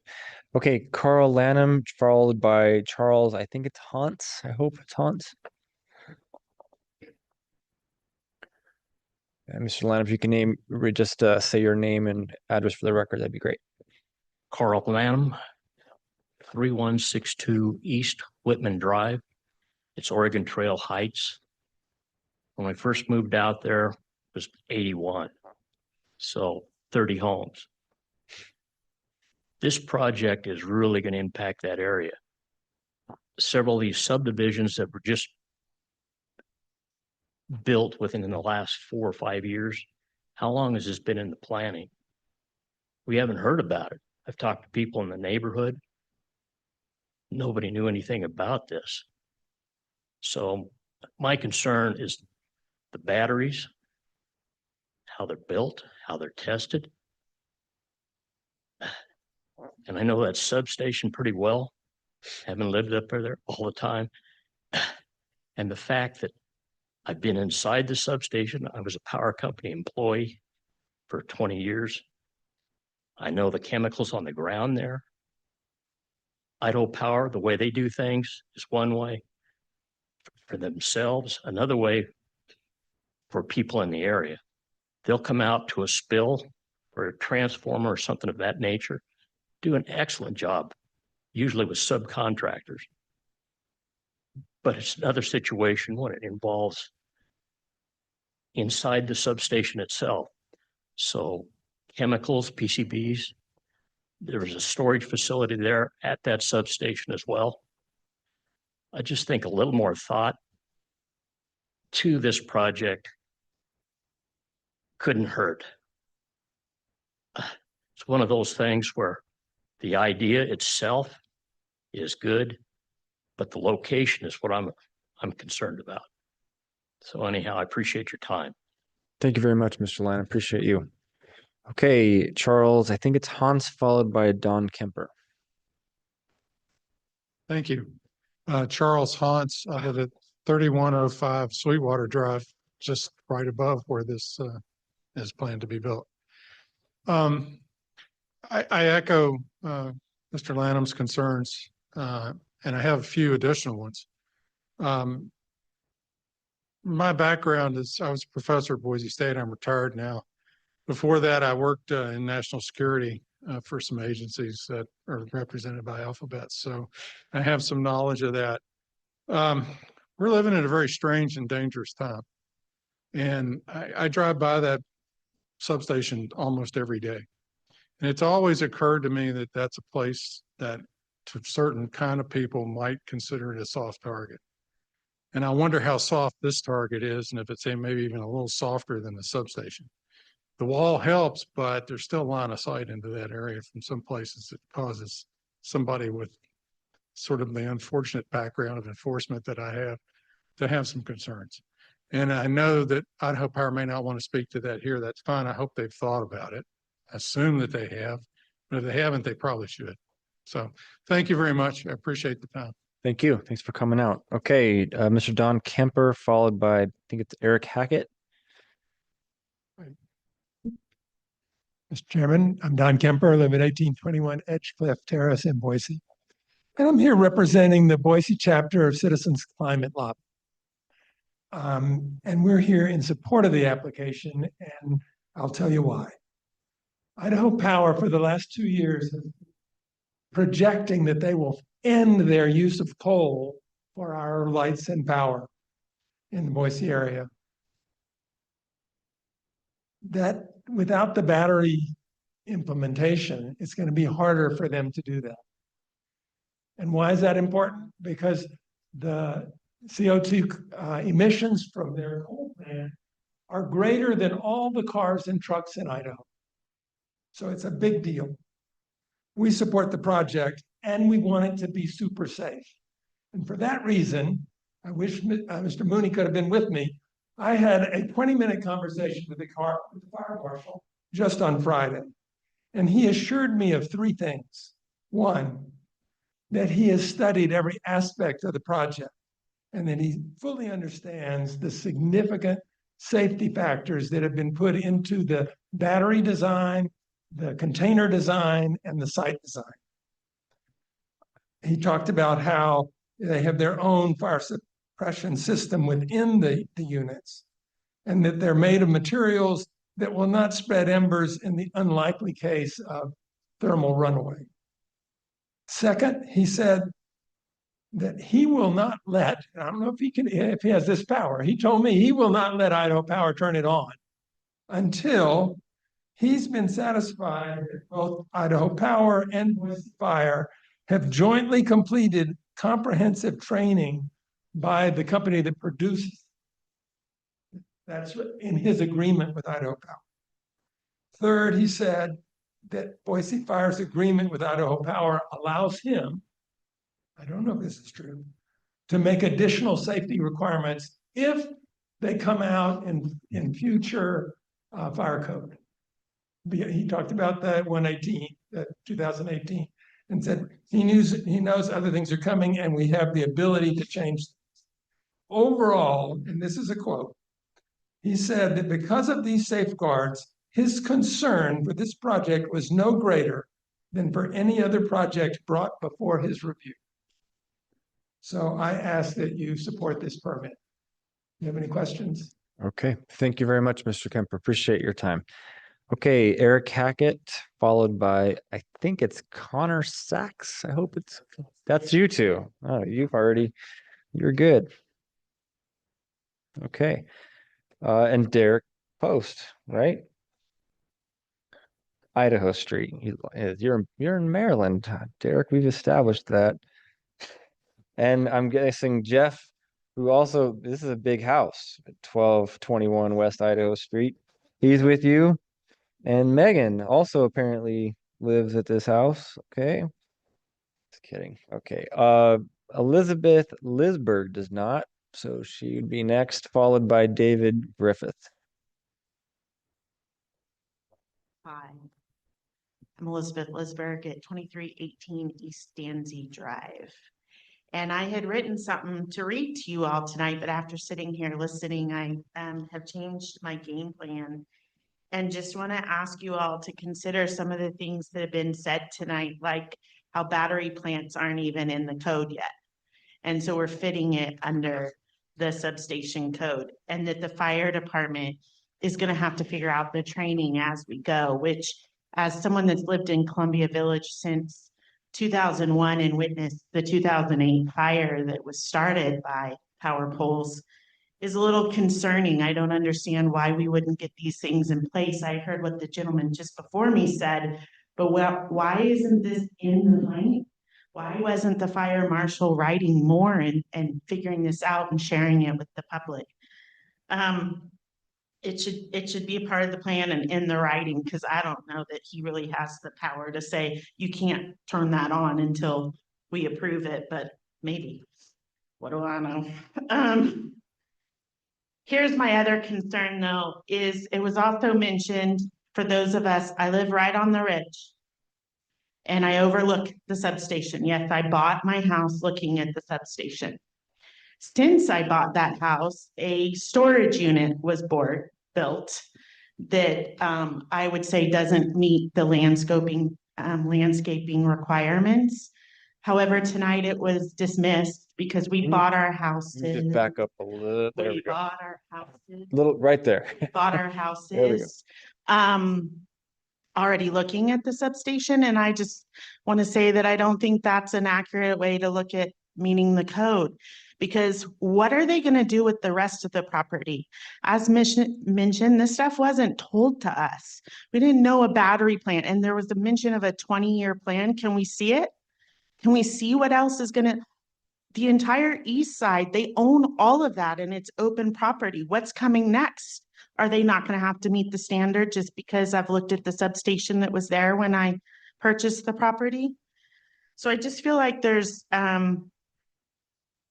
more to be done and more to look at and not written off. And I just, I don't know what power you have based on the information you got tonight, not to push this forward tonight, but I hope if there's authority to continue this conversation, that is at least done, because the group that I've been sitting with want you to know that we'll come back for more. Okay, fair enough. Thank you. Okay, David Griffiths, followed by Terry Gardner. Good evening. Good evening. David Griffiths, 2328 East Danzy Drive, where Elizabeth lives up there on the bluff, Moxie Ridge group. I just wrote down some things that before I heard everything tonight, and I really appreciate it for the great job that you guys are doing, quite frankly. I think you're asking some really good questions. But at any rate, I really appreciate the job Idaho Power does. I think they do a great job. I really get this lithium battery storage thing. I think it's a great idea. I think it's probably something that needs to be done. Like, technology is changing a lot. I'm not sure it's really going to be that much in play in the future with SMRs and other things coming out. But regardless, I think it's a good play right now. But what I did was I went online and I said, well, how many issues have there been with regards to lithium related fires or explosions or whatever? So I found a place online and they listed about 100 of them internationally over the last 3 years. And they range from storage facilities like this to just transferring product from one place to another, and kind of one-off, no residential would come into play. But anyway, even though there's been a reduction in the percentage of issues that have occurred, probably because of the technology improvements these gentlemen have been talking about, they still exist. But every one of them, without exception, indicates that there's always a problem with extinguishing the fire, dealing with toxic gases and water contaminations, moving people around. Safety is always an issue. And in every one of them that I've read, including one in Melbourne, the one in California you all talked about, I think the takeaway at the end of the day was, don't build these things so close to people. Give it some space so we don't have to have endangered firefighters to try and go ahead and put out a fire that out in the middle of the desert, it wouldn't be as big of a problem as it would be, 50 feet from people, 50 feet from where people live. Anyway, so the other point that the gentleman made with regards to the site, I really appreciate your enthusiasm for looking into that a little bit more, because I don't know anything about this, but what little I've read is transmission is really fairly efficient these days, both powering up and powering down transmission. You may lose 1-3%, something like that, going over a distance of 1 mile or 2 miles. There's a lot of open space where there aren't people, where it seems to me they might be able to go ahead and do this, put this, and not endanger the people in Moxie Ridge. Another thing, and I walked it off the other day because I was out for a walk, and I'd like to know exactly where the fence line is from the property of the people that abate the proposed substation batteries and the fence. Because I hear 150 and 200 feet. And when I walked it off the other day, I could be wrong, but it looked like there wasn't that much space between the property of the back fence of the people and where this 11-foot fence would be built. Anyway, so my time's up. And so it says, I respectfully request that the committee prioritize citizen safety over their efficiency and cost reduction on this project. Thank you. Thank you very much, Mr. Griffiths. Okay, Terry Gardner, followed by, I think it's Thomas Shell, I believe it is. Hi. Hello, I'm Terry Gardner. I'm at 211 West Elwood Drive, not in the immediate area, but outside of the immediate residence. And so I'm really concerned about the hazards. I lived in an area in California where those fires are happening, and soil testing has happened, and they're finding unusual amounts of heavy metals, nanoparticles all over the area. It is a sanctuary area of wildlife, birds, water, drinking water, all kinds of things have been affected. People are now coming up with illnesses and sicknesses that have not yet, I guess, are being addressed, but it's being investigated. All these particles go up in the air, granted, but they do come down. And that's unfortunate. They have the ocean and they have the ocean breezes that takes it away out into the ocean, but it still ended up in the immediate area. Businesses, homes are right there. There's a dairy there. There's all kinds of multi-use there. So in this particular case, it is so close to residents, and it really does bother me. I believe that even me being like a mile and a half, 2 miles away, it will still affect me if there is a fire. And this fire in California was the 4th one in 5 years, and it's the same type of storage. So same type of batteries. And I just don't think that we should be putting stuff in until we have a plan of how to put these fires out. What are we going to do if there is a fire? I mean, there's no code for it. Should we be doing it ahead of the plan? Anyways, so the other parts are, we are in this world of, we have no recycling for lithium ion batteries. So when they die, where do they go? We're going to bury them somewhere? I'm not even sure. Any of those long-term things, I think, need to be addressed. I think that's about it. Okay. Thank you so much. Thank you. Appreciate it. Okay. I think it's Thomas Scholl. Okay. And then is it Lori? Is there a Lori Loud? Is that how you say it? Okay. You're up next. Thomas Scholl. I live at 2185 East Dandy Drive. I'm the HOA president for our Moxie Ridge subdivision that's immediately south. And we've had a lot of our community members have spoken here today, and I've been getting pretty much emails nonstop from our residents since the plans were sent out. And I never really got those postcards I talked about the open house, but the more recent ones about the public hearing when the signs went up, I've been getting a lot of emails about that. I would just like to echo a lot of the concerns that were spoken today, and just really emphasize the fact of, I just think that I like the idea of the batteries. I think it's something that needs to happen. I just totally agree that this doesn't need to happen 200 feet from our homes, where I have a 4-month-old daughter. There's a lot of families in the community. There's children around, and that's where they're going to be being raised. Like, we're going to be going to sleep every night waiting for that code red alert on our phone that we have to evacuate our homes, like some of these families in California had to do during these battery fires. A couple of quotes that I read in a recent article about the Mesa County fire. This was from the county supervisor, Glenn Church. He said, "The technology is ahead of the government's ability to regulate it and the industry's ability to control it." And I think today that's been very clear. We've talked about how the zoning code does not have a zoned area for battery storage. It only has a substation. So right there, we're already behind the 8 ball on just being able to regulate things just by not having it written in code. We talked about the fire department going off a code of 2018, which is already out of date. And there's a 2021 and a new one coming out this year, which who knows if is going to be, they've taken plenty of precautions, but there's a new code coming out this year, they said. What if there's new things in there that aren't being addressed yet? It just seems like the technology is evolving really quickly. It's been admitted by almost everybody who's spoken here today that this is a very new technology and things are moving really quickly. Just one more quote was from environmental science professor Dustin Mulvaney in the same article regarding the Mesa fire.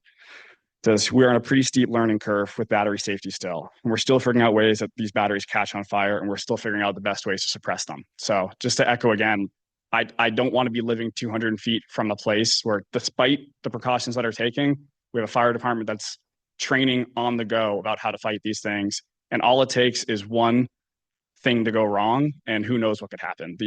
It just scares me as a father of a 4-month-old daughter living this close to these things. And I appreciate the committee's time to hear our thoughts. And you've clearly read all of our emails, which I appreciate a lot. And just hope that you prioritize the safety of the citizens of our area. Thank you. Great. Thank you so much. Appreciate it. Okay. Lori, followed by Lisa. I think it's Winters. Yeah, or Winter. Lori Loud, 2205 East Mendota Drive. I prepared what I was going to write, but he just said pretty much and even took some of my quotes. So I just want to reemphasize that, the industry is not ready for this. We don't have regulations in place. So the government lacks the ability to regulate it. For the public safety, battery plants need to be built away from communities. Please put Boise residents first and vote no on this project. Okay, thank you very much. Last on the sign up sheet is Lisa Winter.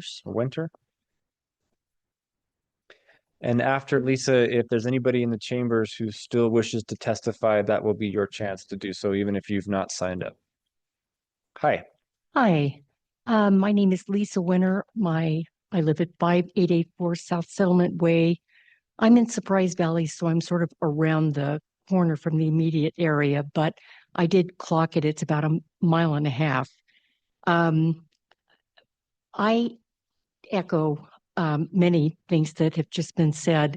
I think the bottom line for me is that I don't really understand how we've reached this point without a comprehensive emergency response and evacuation plan, given the fact that this proposed site is in the center, really, of what is now a residential area. I understand that it wasn't when Idaho Power acquired the property, but it is now. The evacuation thing matters to me, not to make this personal, but my husband has ALS. If something happens, I'm responsible for getting him out. I really don't know how I would do that on a 2-lane road that just last week, you know, the traffic is being rerouted because of the problems with the bridge down the road.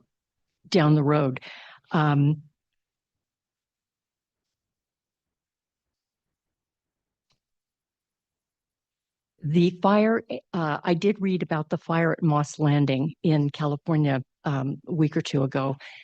That plant has had 3 fires since 2019. The one that just burned sent a plume of smoke up over 1,000 feet high. There were over 1,200 people that had to be evacuated from that area. There was no evacuation plan. The company that was responsible, apparently there was fire failure in the units themselves.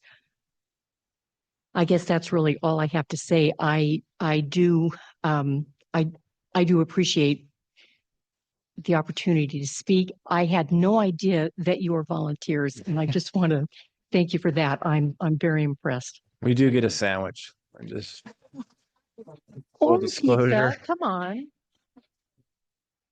I had a salad on the record today, just letting you know. Okay, if anybody in the chambers wishes to testify, now is your opportunity. Come on up. Just ask that you state your name a little slower for me because I got to write it down, and then your address, and that would be great. My name is Carmel Loud. Carmel is Carmel. And I used to live at 2205 East Mendota Drive. I just think that Idaho Power has done an excellent job at hiring out safety measures, but I believe not through Idaho. You're from a different state, right? Which I feel like further sheds light on the fact that we don't have that skill set here. So while they hired someone to create this plan and create safety measures for how they are built, in the worst case scenario that they do catch on fire, the people here, we've gone over that we don't have the fire and safety. I'm a nurse anesthetist at St. Luke's. Have we discussed like EMS? Do they have proper training? Do we have the appropriate, chambers for carbon monoxide poisoning? I mean, I know we do have some in Boise, but would EMS be trained on that as well as the fire department? And creating that plan ahead of time. It sounds like the fire department plans to get the skills, but they're making the code when they don't already have the skills. So maybe having someone make regulations that has already dealt with, like Idaho Power did to create those regulations, need to be done by someone who's already dealt with the regulations of lithium batteries, because as we've seen through many testimonies, they have exploded all over. Unfortunately, that is the bad part about lithium batteries. I mean, everything with technology is eventually going to fail, but that's why we have fail safes in place. So I just vote that this be moved to an area that isn't residential so that those fail safes don't impact the community as heavily. Thank you all for your time. Thank you for coming out. Appreciate it. Okay, anybody else? Good to go? Okay. I give you one more chance in a minute, but I know there's some folks online who've had their emoji hand up for an hour. Daniel Matchett, I can't remember. I'm sorry, Daniel. Let's go with you first. Yes, sir. My name is Dan Matchett from 2208 East Mendota Drive, and the fence line's about 150 feet from my bedroom. I just want to say thank you so much for the opportunity to speak tonight, and thanks for everyone sitting on the panel. I do have a couple of questions that I'll try not to repeat across the board.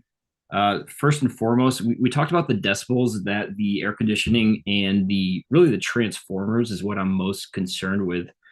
They said anywhere between like 46 to 53 decibels, and just based off like standard atmospheric attenuation, that's going to bring our essentially noise threshold in the backyard and in the house anywhere between 25 and 28.5 decibels, which is enough to actually go through double pane glass and through siding. And so that low frequency noise, which is an area of medicine that is really undiscovered, there are some consequences to that.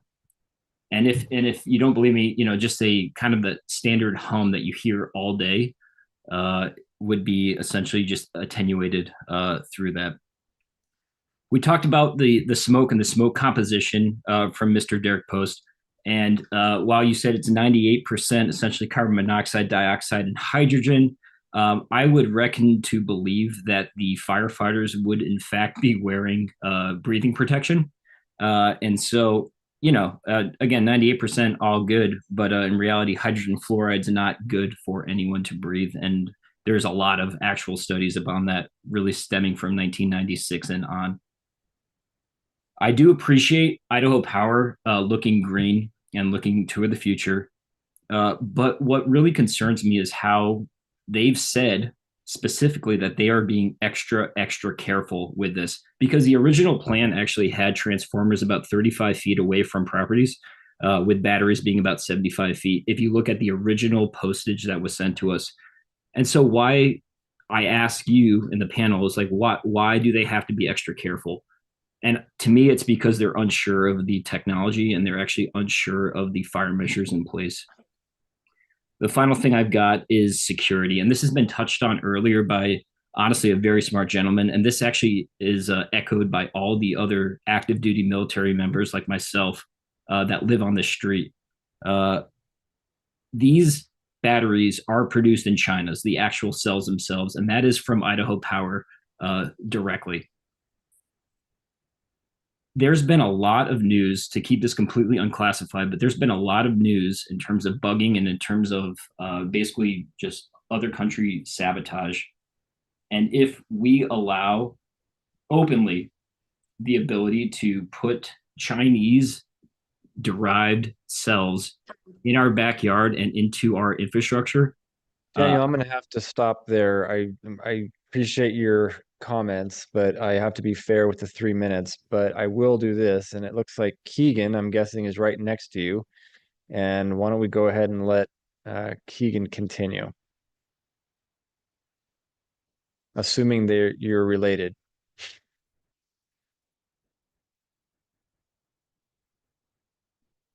It looks like you're muted, by the way. Bye. There we go. I'm muting. Okay. Hi, this is Keegan Matchett, also at 2208 East Mendota Drive. I echo the sentiments of my husband. I'd also like to bring up some new concerns that I really hadn't had highlighted before tonight's meeting. The storage of the batteries on the slab next to the active batteries.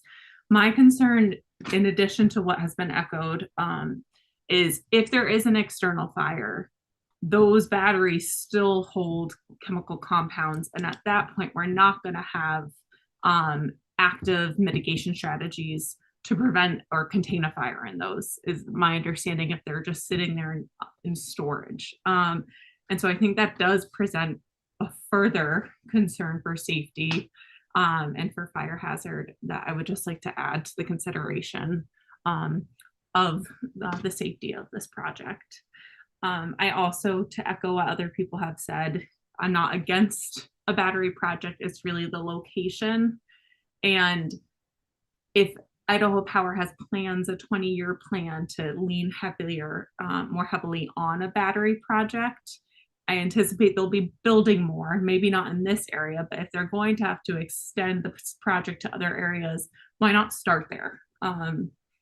If you're going to have to do a larger battery farm elsewhere, can we not have that the focal in the initial to protect the community?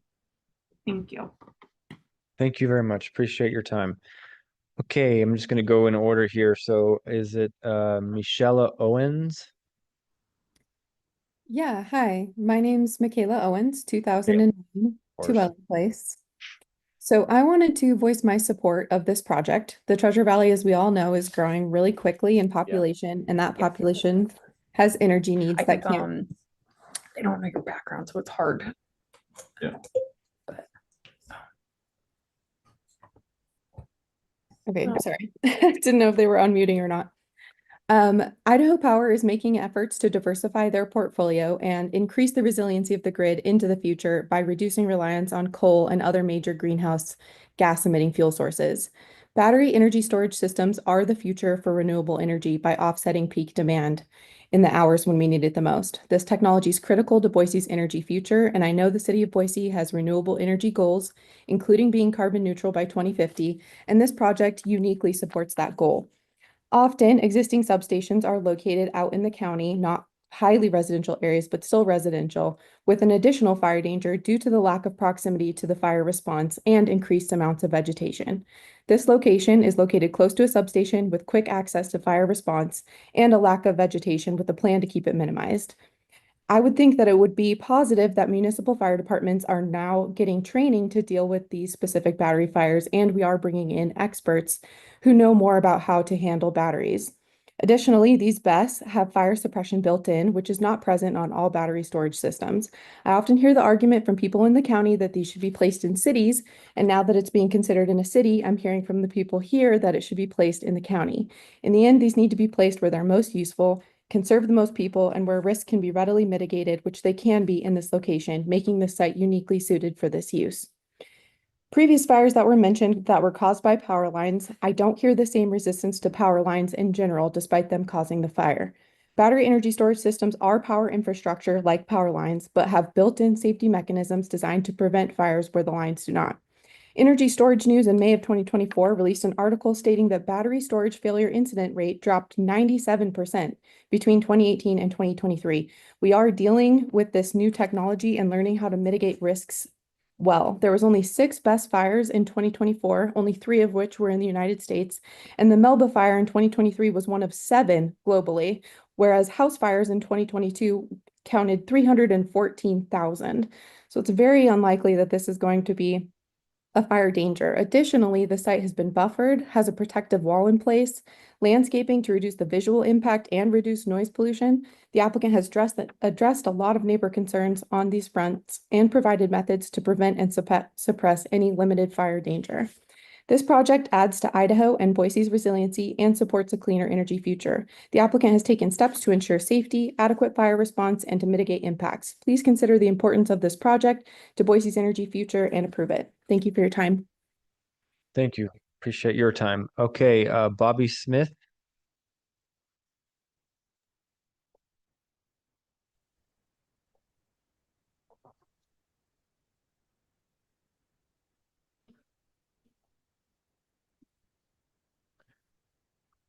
Bobby, it looks like you are unmuted and can speak.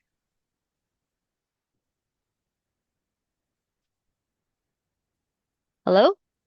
Yep, you gotcha. Oh, good. Okay, great. So thank you for having this session this evening for everyone to provide comment to.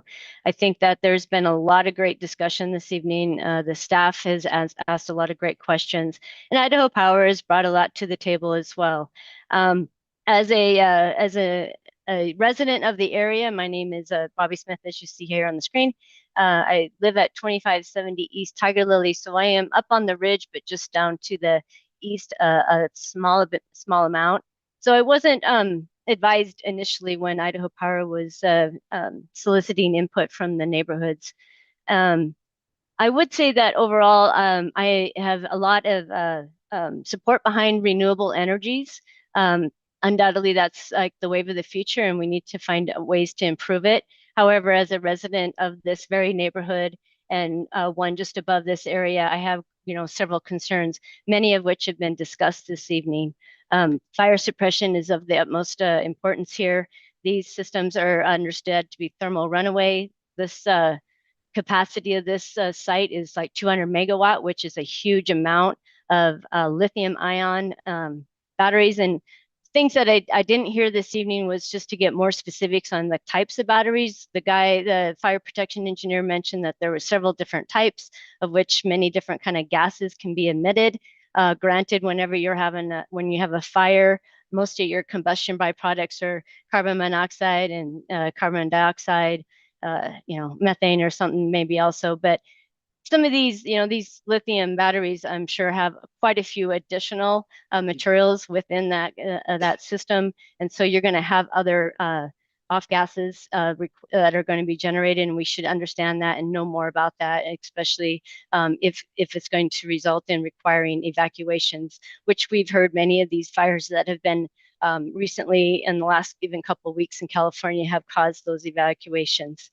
So we should be definitely understanding all of that far more, as well as noise was mentioned as well. I understood that there was a wall around it. At first, I thought maybe that was the intent for the wall. It turns out that those types of walls are more reflective rather than absorptive. Probably an absorptive type of wall is more required in order to reduce noise levels. And as a resident of that area, I do hear some noise already from the substation, as it turns out. So I'd be very concerned about having any additional noise in the neighborhood from that.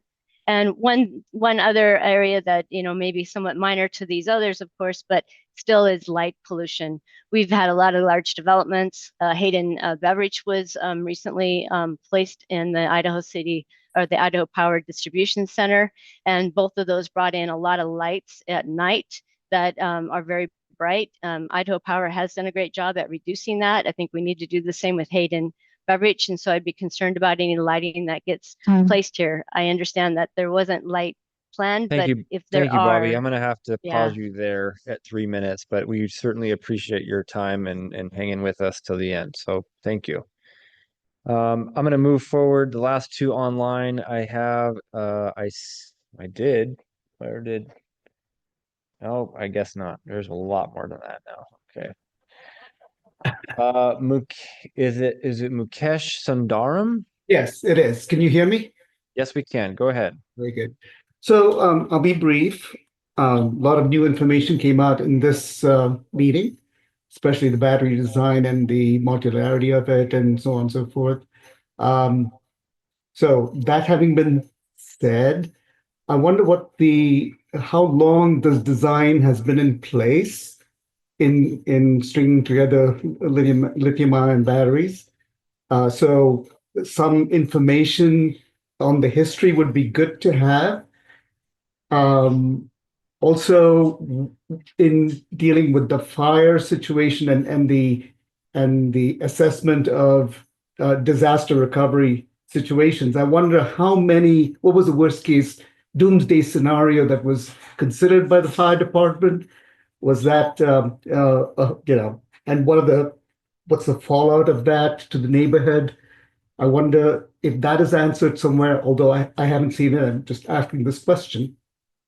And finally, just a concern about the air quality in the valley with inversions taking place at the rate that they do, and also very strong, winds blowing through the valley, makes this a very ideal kind of a geography for any pollution arising from a fire to heavily impact the neighborhood. And I wholeheartedly support moving it out of the valley into, and not against the project, but the location of it. I should say that I live several miles from it, but even several miles isn't sufficient in the worst case scenario that might occur. So just advocating caution, and I thank you for the good job you guys are doing in putting together this meeting. Thanks a lot. Appreciate your time. Thank you. And I think next to you is going to be Kathleen O'Connell Sundaram. Let's see. Do you hear me? We do. Okay. My name's Kathleen O'Connell Sundaram. I live at 7829 West Swift Lane, Boise 83704. I visited my daughter in Scotts Valley, California this past January 15th to the 18th to see my newborn granddaughter and 3-year-old grandson. It is approximately 21 miles from Moss Landing if you flew from one point to the other. They were ordered to shelter in place and to make plans to evacuate if necessary. Luckily, the winds were low and blew out towards the ocean.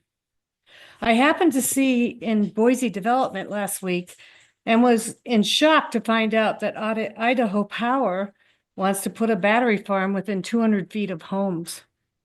We suffer inversions in Boise, where the contaminated air in such an incident could hang around trapped. I can't believe that this is a well-considered project, especially since the consideration is more about how it looks and is landscaped versus the risk of a catastrophic event to neighborhoods, air quality, and soil contamination. Boise needs to study Moss Landing closely for lessons. And what about a catastrophic event to the existing power facility? How would that affect battery storage? Has a doomsday effect been studied by the fire department?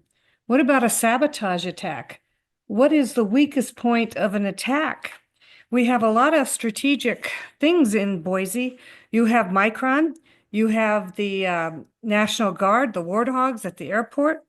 You know, we are, you know, a very strategic place. And I'm wondering if the Planning Commission, you know, is the authority that should be taking this on totally. Shouldn't there be more consideration from the Department of Defense, from our senators, to figure out, is this the place to do such a project? I came from California. They were always worried about power plants being sabotaged. There were some events in Santa Clara County, which is a very strategic place. And I think we're kind of biting, you know, we're kind of ahead of the game here. And I think you've got a big decision on your hands. And I think you should, you know, approach it with caution and maybe say, wait a second, we need a little bit more of an idea of whether this should be totally in our laps or not. So thank you for your consideration. I appreciate it. Thank you very much. Alana, is it Figurelli? Hi, can you hear me? We can.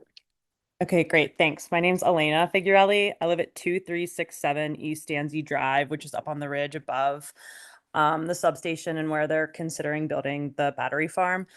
A lot of the folks that have already spoken in person and online have already brought up a lot of great points, so I won't echo them. But if one deserves to be echoed, I just think that it is that everybody seems to have acknowledged that the batteries are new technologies and that the fire department of Boise is not trained to fight fires that would be born from these new technologies, which I think, as you know, is obviously everyone's largest concern. So I'm just a little uncertain how we can be comfortable gambling that so close to so many different subdivisions, houses, and neighborhoods. And Idaho Power's representative commented that this location is believed to be the best location in the entire Pacific Northwest, which I do find that hard to believe. What I really believe, and what she indicated to in later comments as well, is that it's likely the cheapest location for Idaho Power to do so, because they already own the land and the substation is already developed there. So I just kind of wanted to bring that back up. Also, the other thing that I wanted to ask about is that there's been a lot of hearsay about conversations with the Boise Fire Department.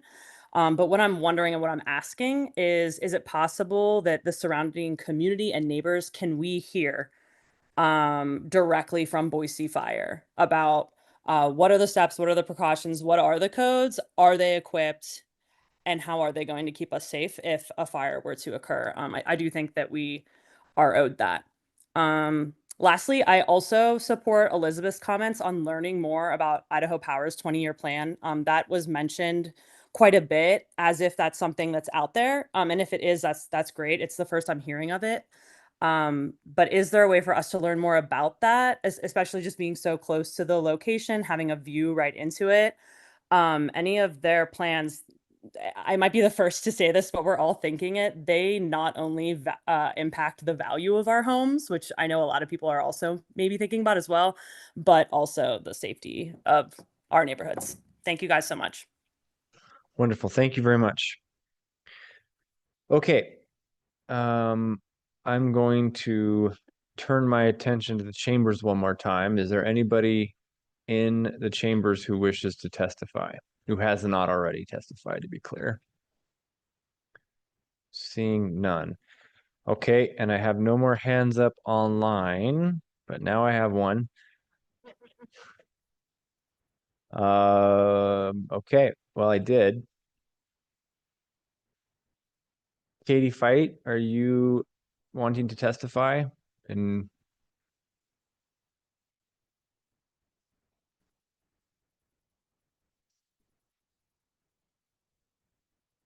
if you are, we can't hear you, but I don't see that you're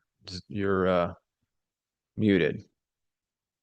Mr. Chair, we have Suzanne Court. Okay, let's go ahead and move forward to Suzanne. We'll come back to Katie. Suzanne, can you hear us? I see you're unmuted. Yes, I can. Can you hear me? We can. Okay, thank you. My name is Suzanne Knorr. I am resident of the unincorporated area of Ada County off of Highlander and Valley. And I am, while not directly immediate to this site, I am also downstream as far as the aquifer flows from it. And many of the speakers today raised a lot of good concerns. I don't need to reiterate those same concerns. I would say 200 feet is not enough distance between a residential area and the type of battery storage that we're talking about. Fire hazards are just, they're there. They're the nature of battery storage. And even with new technology, embarking into unknown territory, things are bound to go wrong. They always do. There needs to be much more space. But also, too, when there is a fire or an explosion, as these things happen, as we've seen in other areas in this country, fighting those fires does also put the hazardous materials that are from the batteries into the wastewater, and that can contaminate the ground, contaminate the aquifer that is beneath us that we are drawing our water from. And I haven't heard anything about how they would prevent that contamination or how it would be mitigated at some point down the line, where people who are drawing their water from wells is going to be drawing up those chemicals. I would say that this particular project needs to have a lot more in-depth analysis on it before moving forward. Apparently we don't, here in Idaho, we don't have code sections to address it.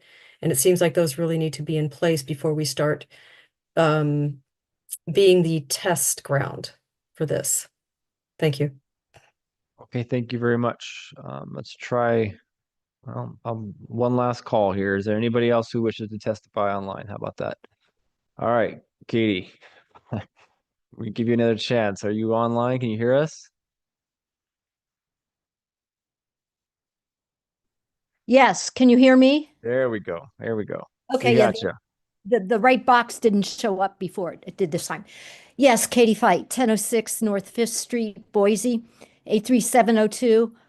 I believe the first and most important duty of the Planning and Zoning Commission is to make sure that Boise citizens have a healthy and safe environment. And citing this very large lithium battery storage facility with all the problems known to plague the use of lithium batteries in any form, this close to our city and within a couple 100 feet of residential areas is a huge problem and should not go forward. And I'm really concerned too that we've heard from an Idaho Power's expert that really there needs to be a panel convened of not just people that sort of sell these systems or are involved in that, but of a number of disciplines to really look at this with this new emerging technology after we've just had the Moss Landing fires, where one of the things that we've heard a lot about gases, but one of the things that was detected after the Moss Landing fire, because a local university or college had an ongoing monitoring program in a wildlife area nearby, was a lot of heavy metal contamination in the soil. That came out several days after those fires, the fire at Moss Landing. But Idaho Power, I mean, there's power lines all across the Snake River Plain. Some of those are Idaho Powers.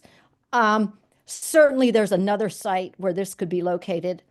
I'm also concerned this may be actually being pushed through rapidly because of the Micron plant expansion, and that's why the time to trying to get this online, we're trying to push this through without really taking a hard look at all the consequences of this. And the fact that our modern zoning code isn't up to speed on lithium battery plants is a huge problem. And one last thing is the gentleman who had worked for Idaho Power that mentioned the PCBs and other things that we don't even know about that could be stored on the site. There needs to be a full accounting of what is on that site. What toxics are there? What is the level of existing pollution? What about forever chemicals and PFAS? And then also, what if one of these, like the steel, explodes and hits the next container and it goes down? I mean, just because these are encased in steel, that doesn't reassure me, given the history of lithium battery fires. I'll shut up now. Don't have to go that far, Katie, but thank you for your time. We appreciate it. Is there anyone else online who wishes to testify? I think it looks like we've gotten almost everybody who's online. Okay, I don't have any more hands up. So one more time in the chambers. Anybody who has not testified? And still seeing nobody online. Okay, so in that point, in this case, we're going to go ahead and bring public testimony to a close. I want to do a little curveball. I want to take 5 minutes and I want to give my fellow commissioners an opportunity to think, reflect. We're going to come back. You're going to get your 5 minutes of rebuttal time. And then the decision will be up to the commission to render some sort of a decision, okay? So 5-minute break. Okay, so as we reconvene, you go ahead and come back up and 5 minutes for rebuttal. All right, great. Thank you, Mr. Chairman, commissioners. Again, we have a few experts here, but I think what I'm going to do is just try to touch on a few high-level points to reiterate some points we made earlier, and then end it. So I wanted to touch just briefly on the need of the project. We've talked about the 20-year plan, and I heard some commentary as it related to the integrated resource plan. And I just wanted to highlight that 20-year plan is certainly publicly available. But maybe more importantly, the point I want to make is that it's a plan for electricity needs. It's not a plan for specific projects. And that's really the result of what my team has conducted in the evaluation of identifying a suitable project that specifically meets the energy needs that our customers demand over the foreseeable future. Second, I did just want to provide some general perspective on things like cyber and physical security. Idaho Power has been a long-standing, safe neighbor in our communities. We will install and implement all the typical protocols that we would at all of our facilities. The BESS station is no different than any other critical infrastructure that we have across our property. And so both physical and cybersecurity will absolutely be high on our radar as we continue our design efforts. And then I think the other thing is just in general, a lot of discussion about safety. And the point I want to make is that we have had extensive conversations with the fire department, and admittedly, there are training to be conducted. And that's exactly the purpose, is that we have a design, we have a project that is permitted and moving forward to construction so that we can properly train first responders to respond accordingly. And it's not conjecture, or it's not a project that's not realistic. And so part of our process is doing just that, is making sure that we have our project steps in an order that makes sense. The other thing I just want to mention as it relates to code compliance is that I understand that there is a 2018 code, as we've discussed. That hasn't changed our position and our ideas moving forward as it relates to the codes that we are complying with, which are codes that may not be accommodated yet in Boise, but they are accommodated in other jurisdictions. And we certainly are employing the most up-to-date codes, compliance, testing measures to ensure that we are maintaining the safety that we hold dear in our values for our company and for our customers. So with that, I think that summarizes our general points that I wanted to respond to. Most importantly, I did just want to highlight that we are here because we have a need to serve our customers. We feel like we've done a good job listening to our customers and neighbors to ensure that we do what we can to mitigate the concerns that they have. Part of the reason we've hired a fire safety expert is just that exact reason, is we are not a fire safety expert in-house at Idaho Power, and therefore we have hired what we believe to be some of the best to make sure that we are implementing a solution that's absolutely safe for our customers, our neighbors, our employees, and the entire general public. So with his support and ongoing efforts to develop training with the fire department, we're very confident in the safety of the system, and it will be iterative to ensure that we're complying with either established codes or codes that maybe have rigor in other jurisdictions, but are relevant for this type of installation. So with that, I thank you very much for the time throughout the evening. We very much look forward to the support and this very much needed capacity resource to serve our customers. Thank you. Thank you very much, Mr. Hackett. Okay, with that, that closes our hearing. Before we go to a motion, I just want to real quickly say thank you to everybody here who is here tonight and the comments that were made on all sides. Appreciate the discussion. I know this can be potentially a bit of an emotional issue, and recognize that, but greatly appreciate how everybody handled it this evening. And again, just thank you for your time and spending it with us. And that goes for everybody online. So appreciate your time as well. And then all the way from Maryland, right? That's a long way. So, okay, item number 1, CUP 24-41, and it's located at 2001 East Amity Road. This is a conditional use permit. It's the major expansion type. So if you need that reference in your code, you have it. But the item is before the commission for anybody who wishes to make a motion.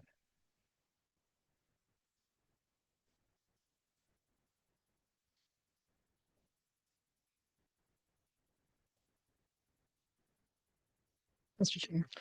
Commissioner Moore. I move that we approve CUP 24-41 with all the terms and conditions in the staff report. Okay, I have a motion by Commissioner Moore to approve with the terms and conditions in the staff report. Is there a second?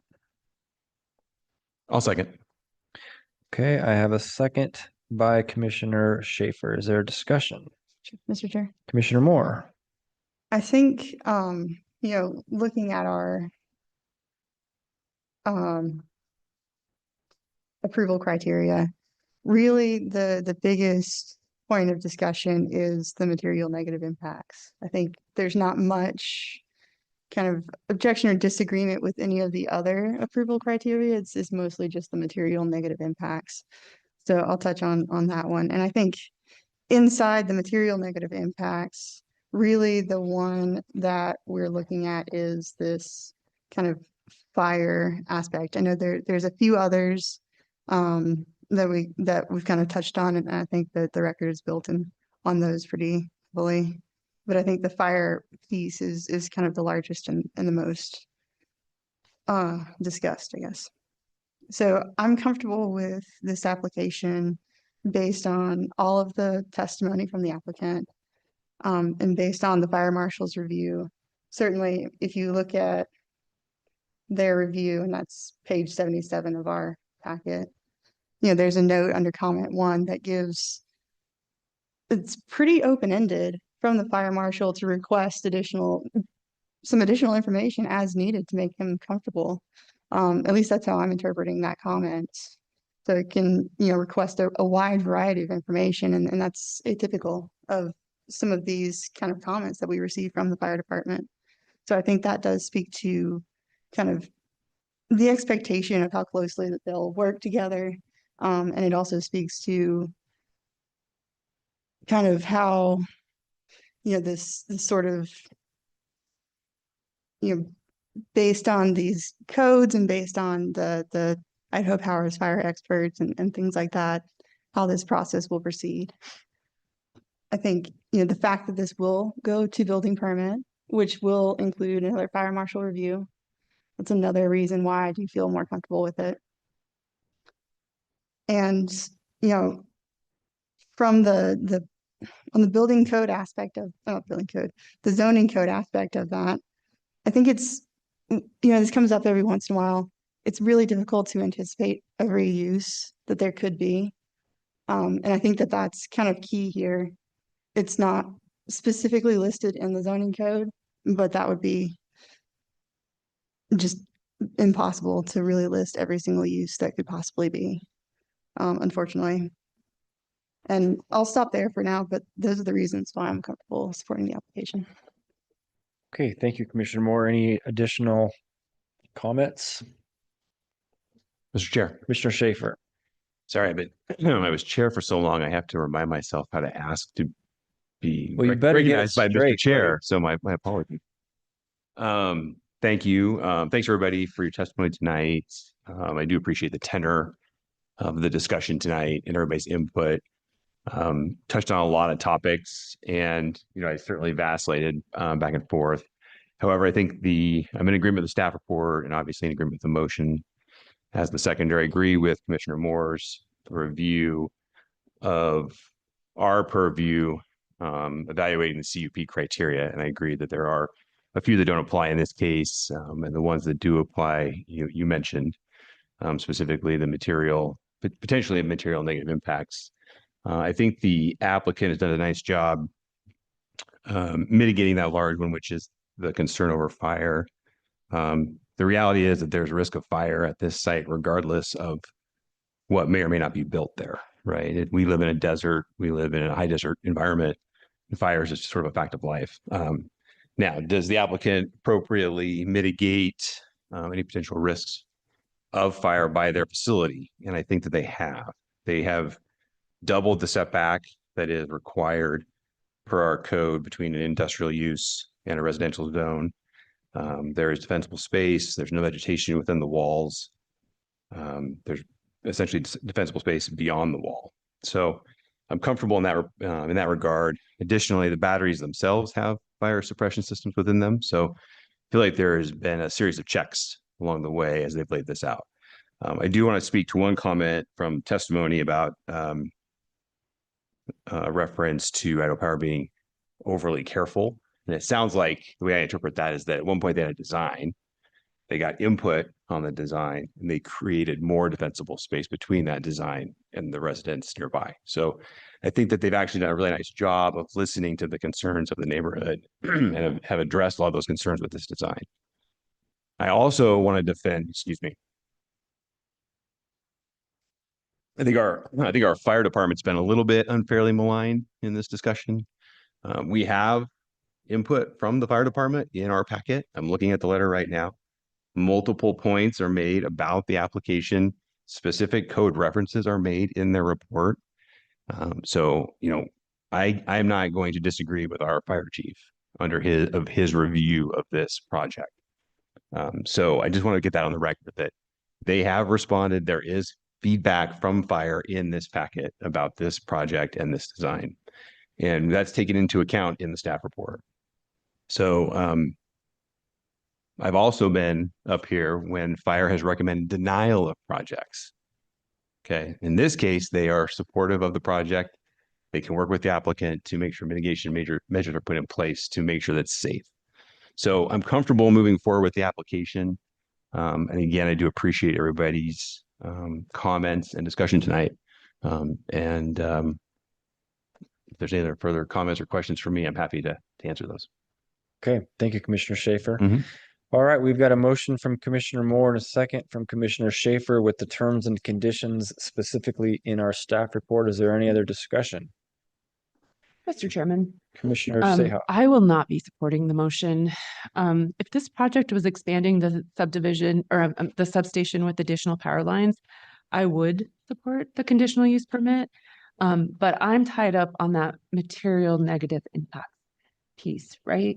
And so our zoning code says for light industrial that if it's under 3 acres, I think it's 30 feet setback.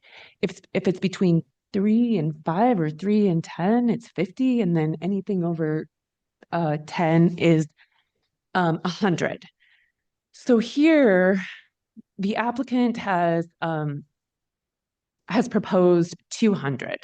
And in looking through the information provided in the public record from residents or a resident, it looked like that's what the manufacturer suggests is like a 200-foot setback from this facility.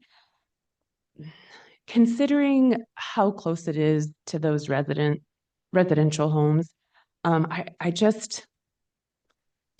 have some concerns with that. And again, I'm looking at that, have they properly mitigated for material negative impacts? I don't feel like they have, and that is the reason why I will not be supporting the motion. Okay, thank you, Commissioner Seha. Mr. Any Chair, other discussion? Mr. Chair. Commissioner Mooney.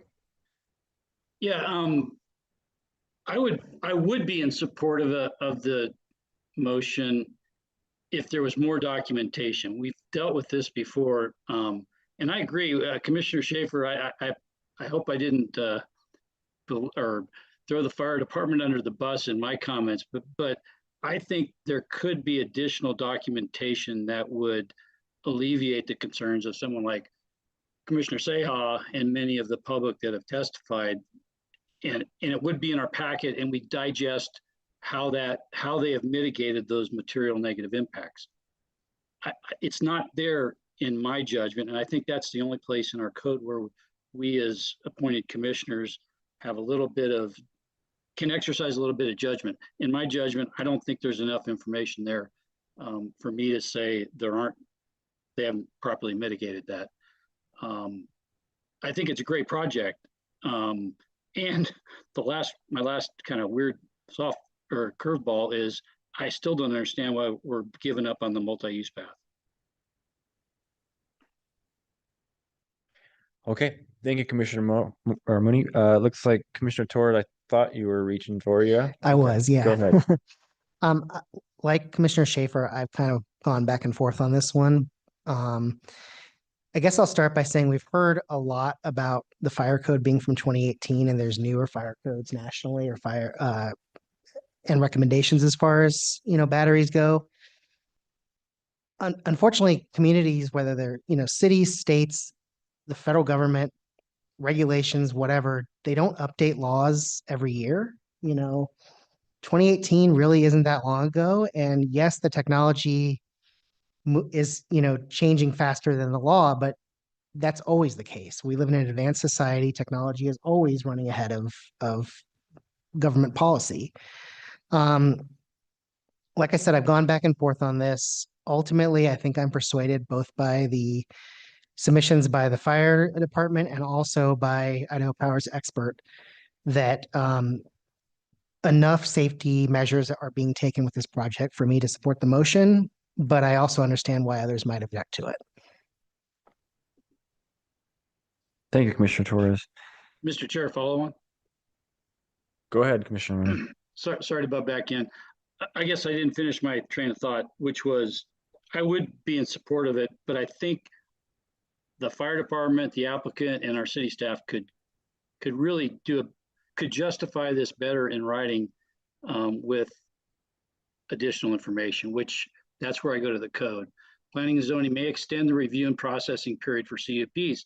This extended review period is to allow for adequate staff research and analysis, agency review and comment, coordination with other city departments, and coordination with the applicant. And I think that perfectly highlights the issue we're facing here. We're dealing with a new use, which I agree with Commissioner Moore. You can't predict all of them, but this is obviously a new technology that we're going to see a lot of.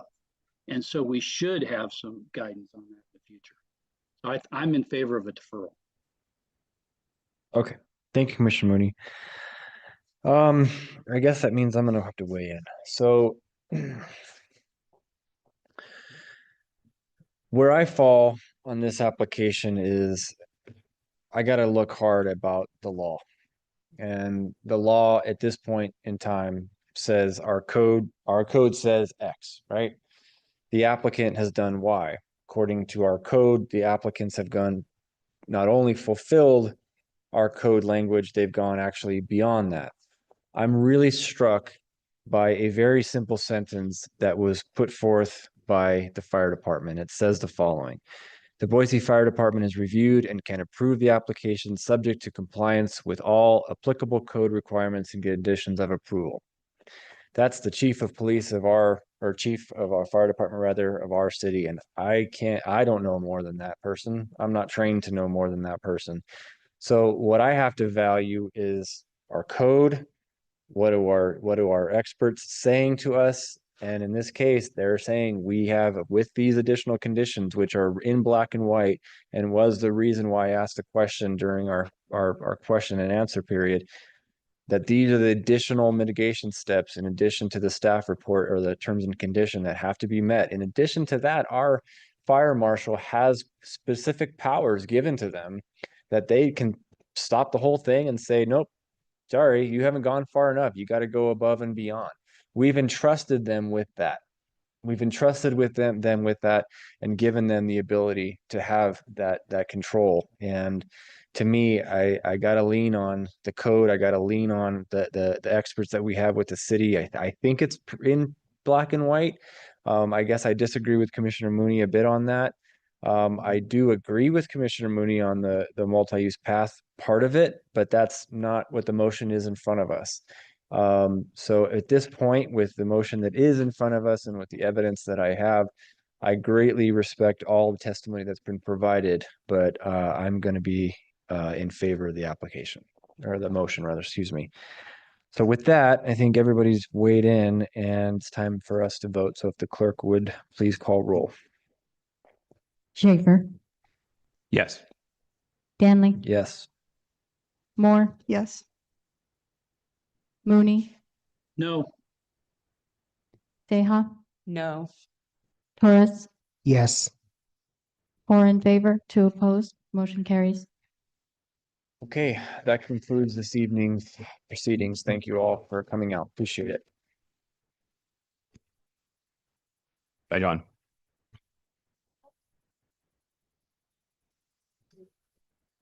Nice job, Mr. Chair, and your first chair.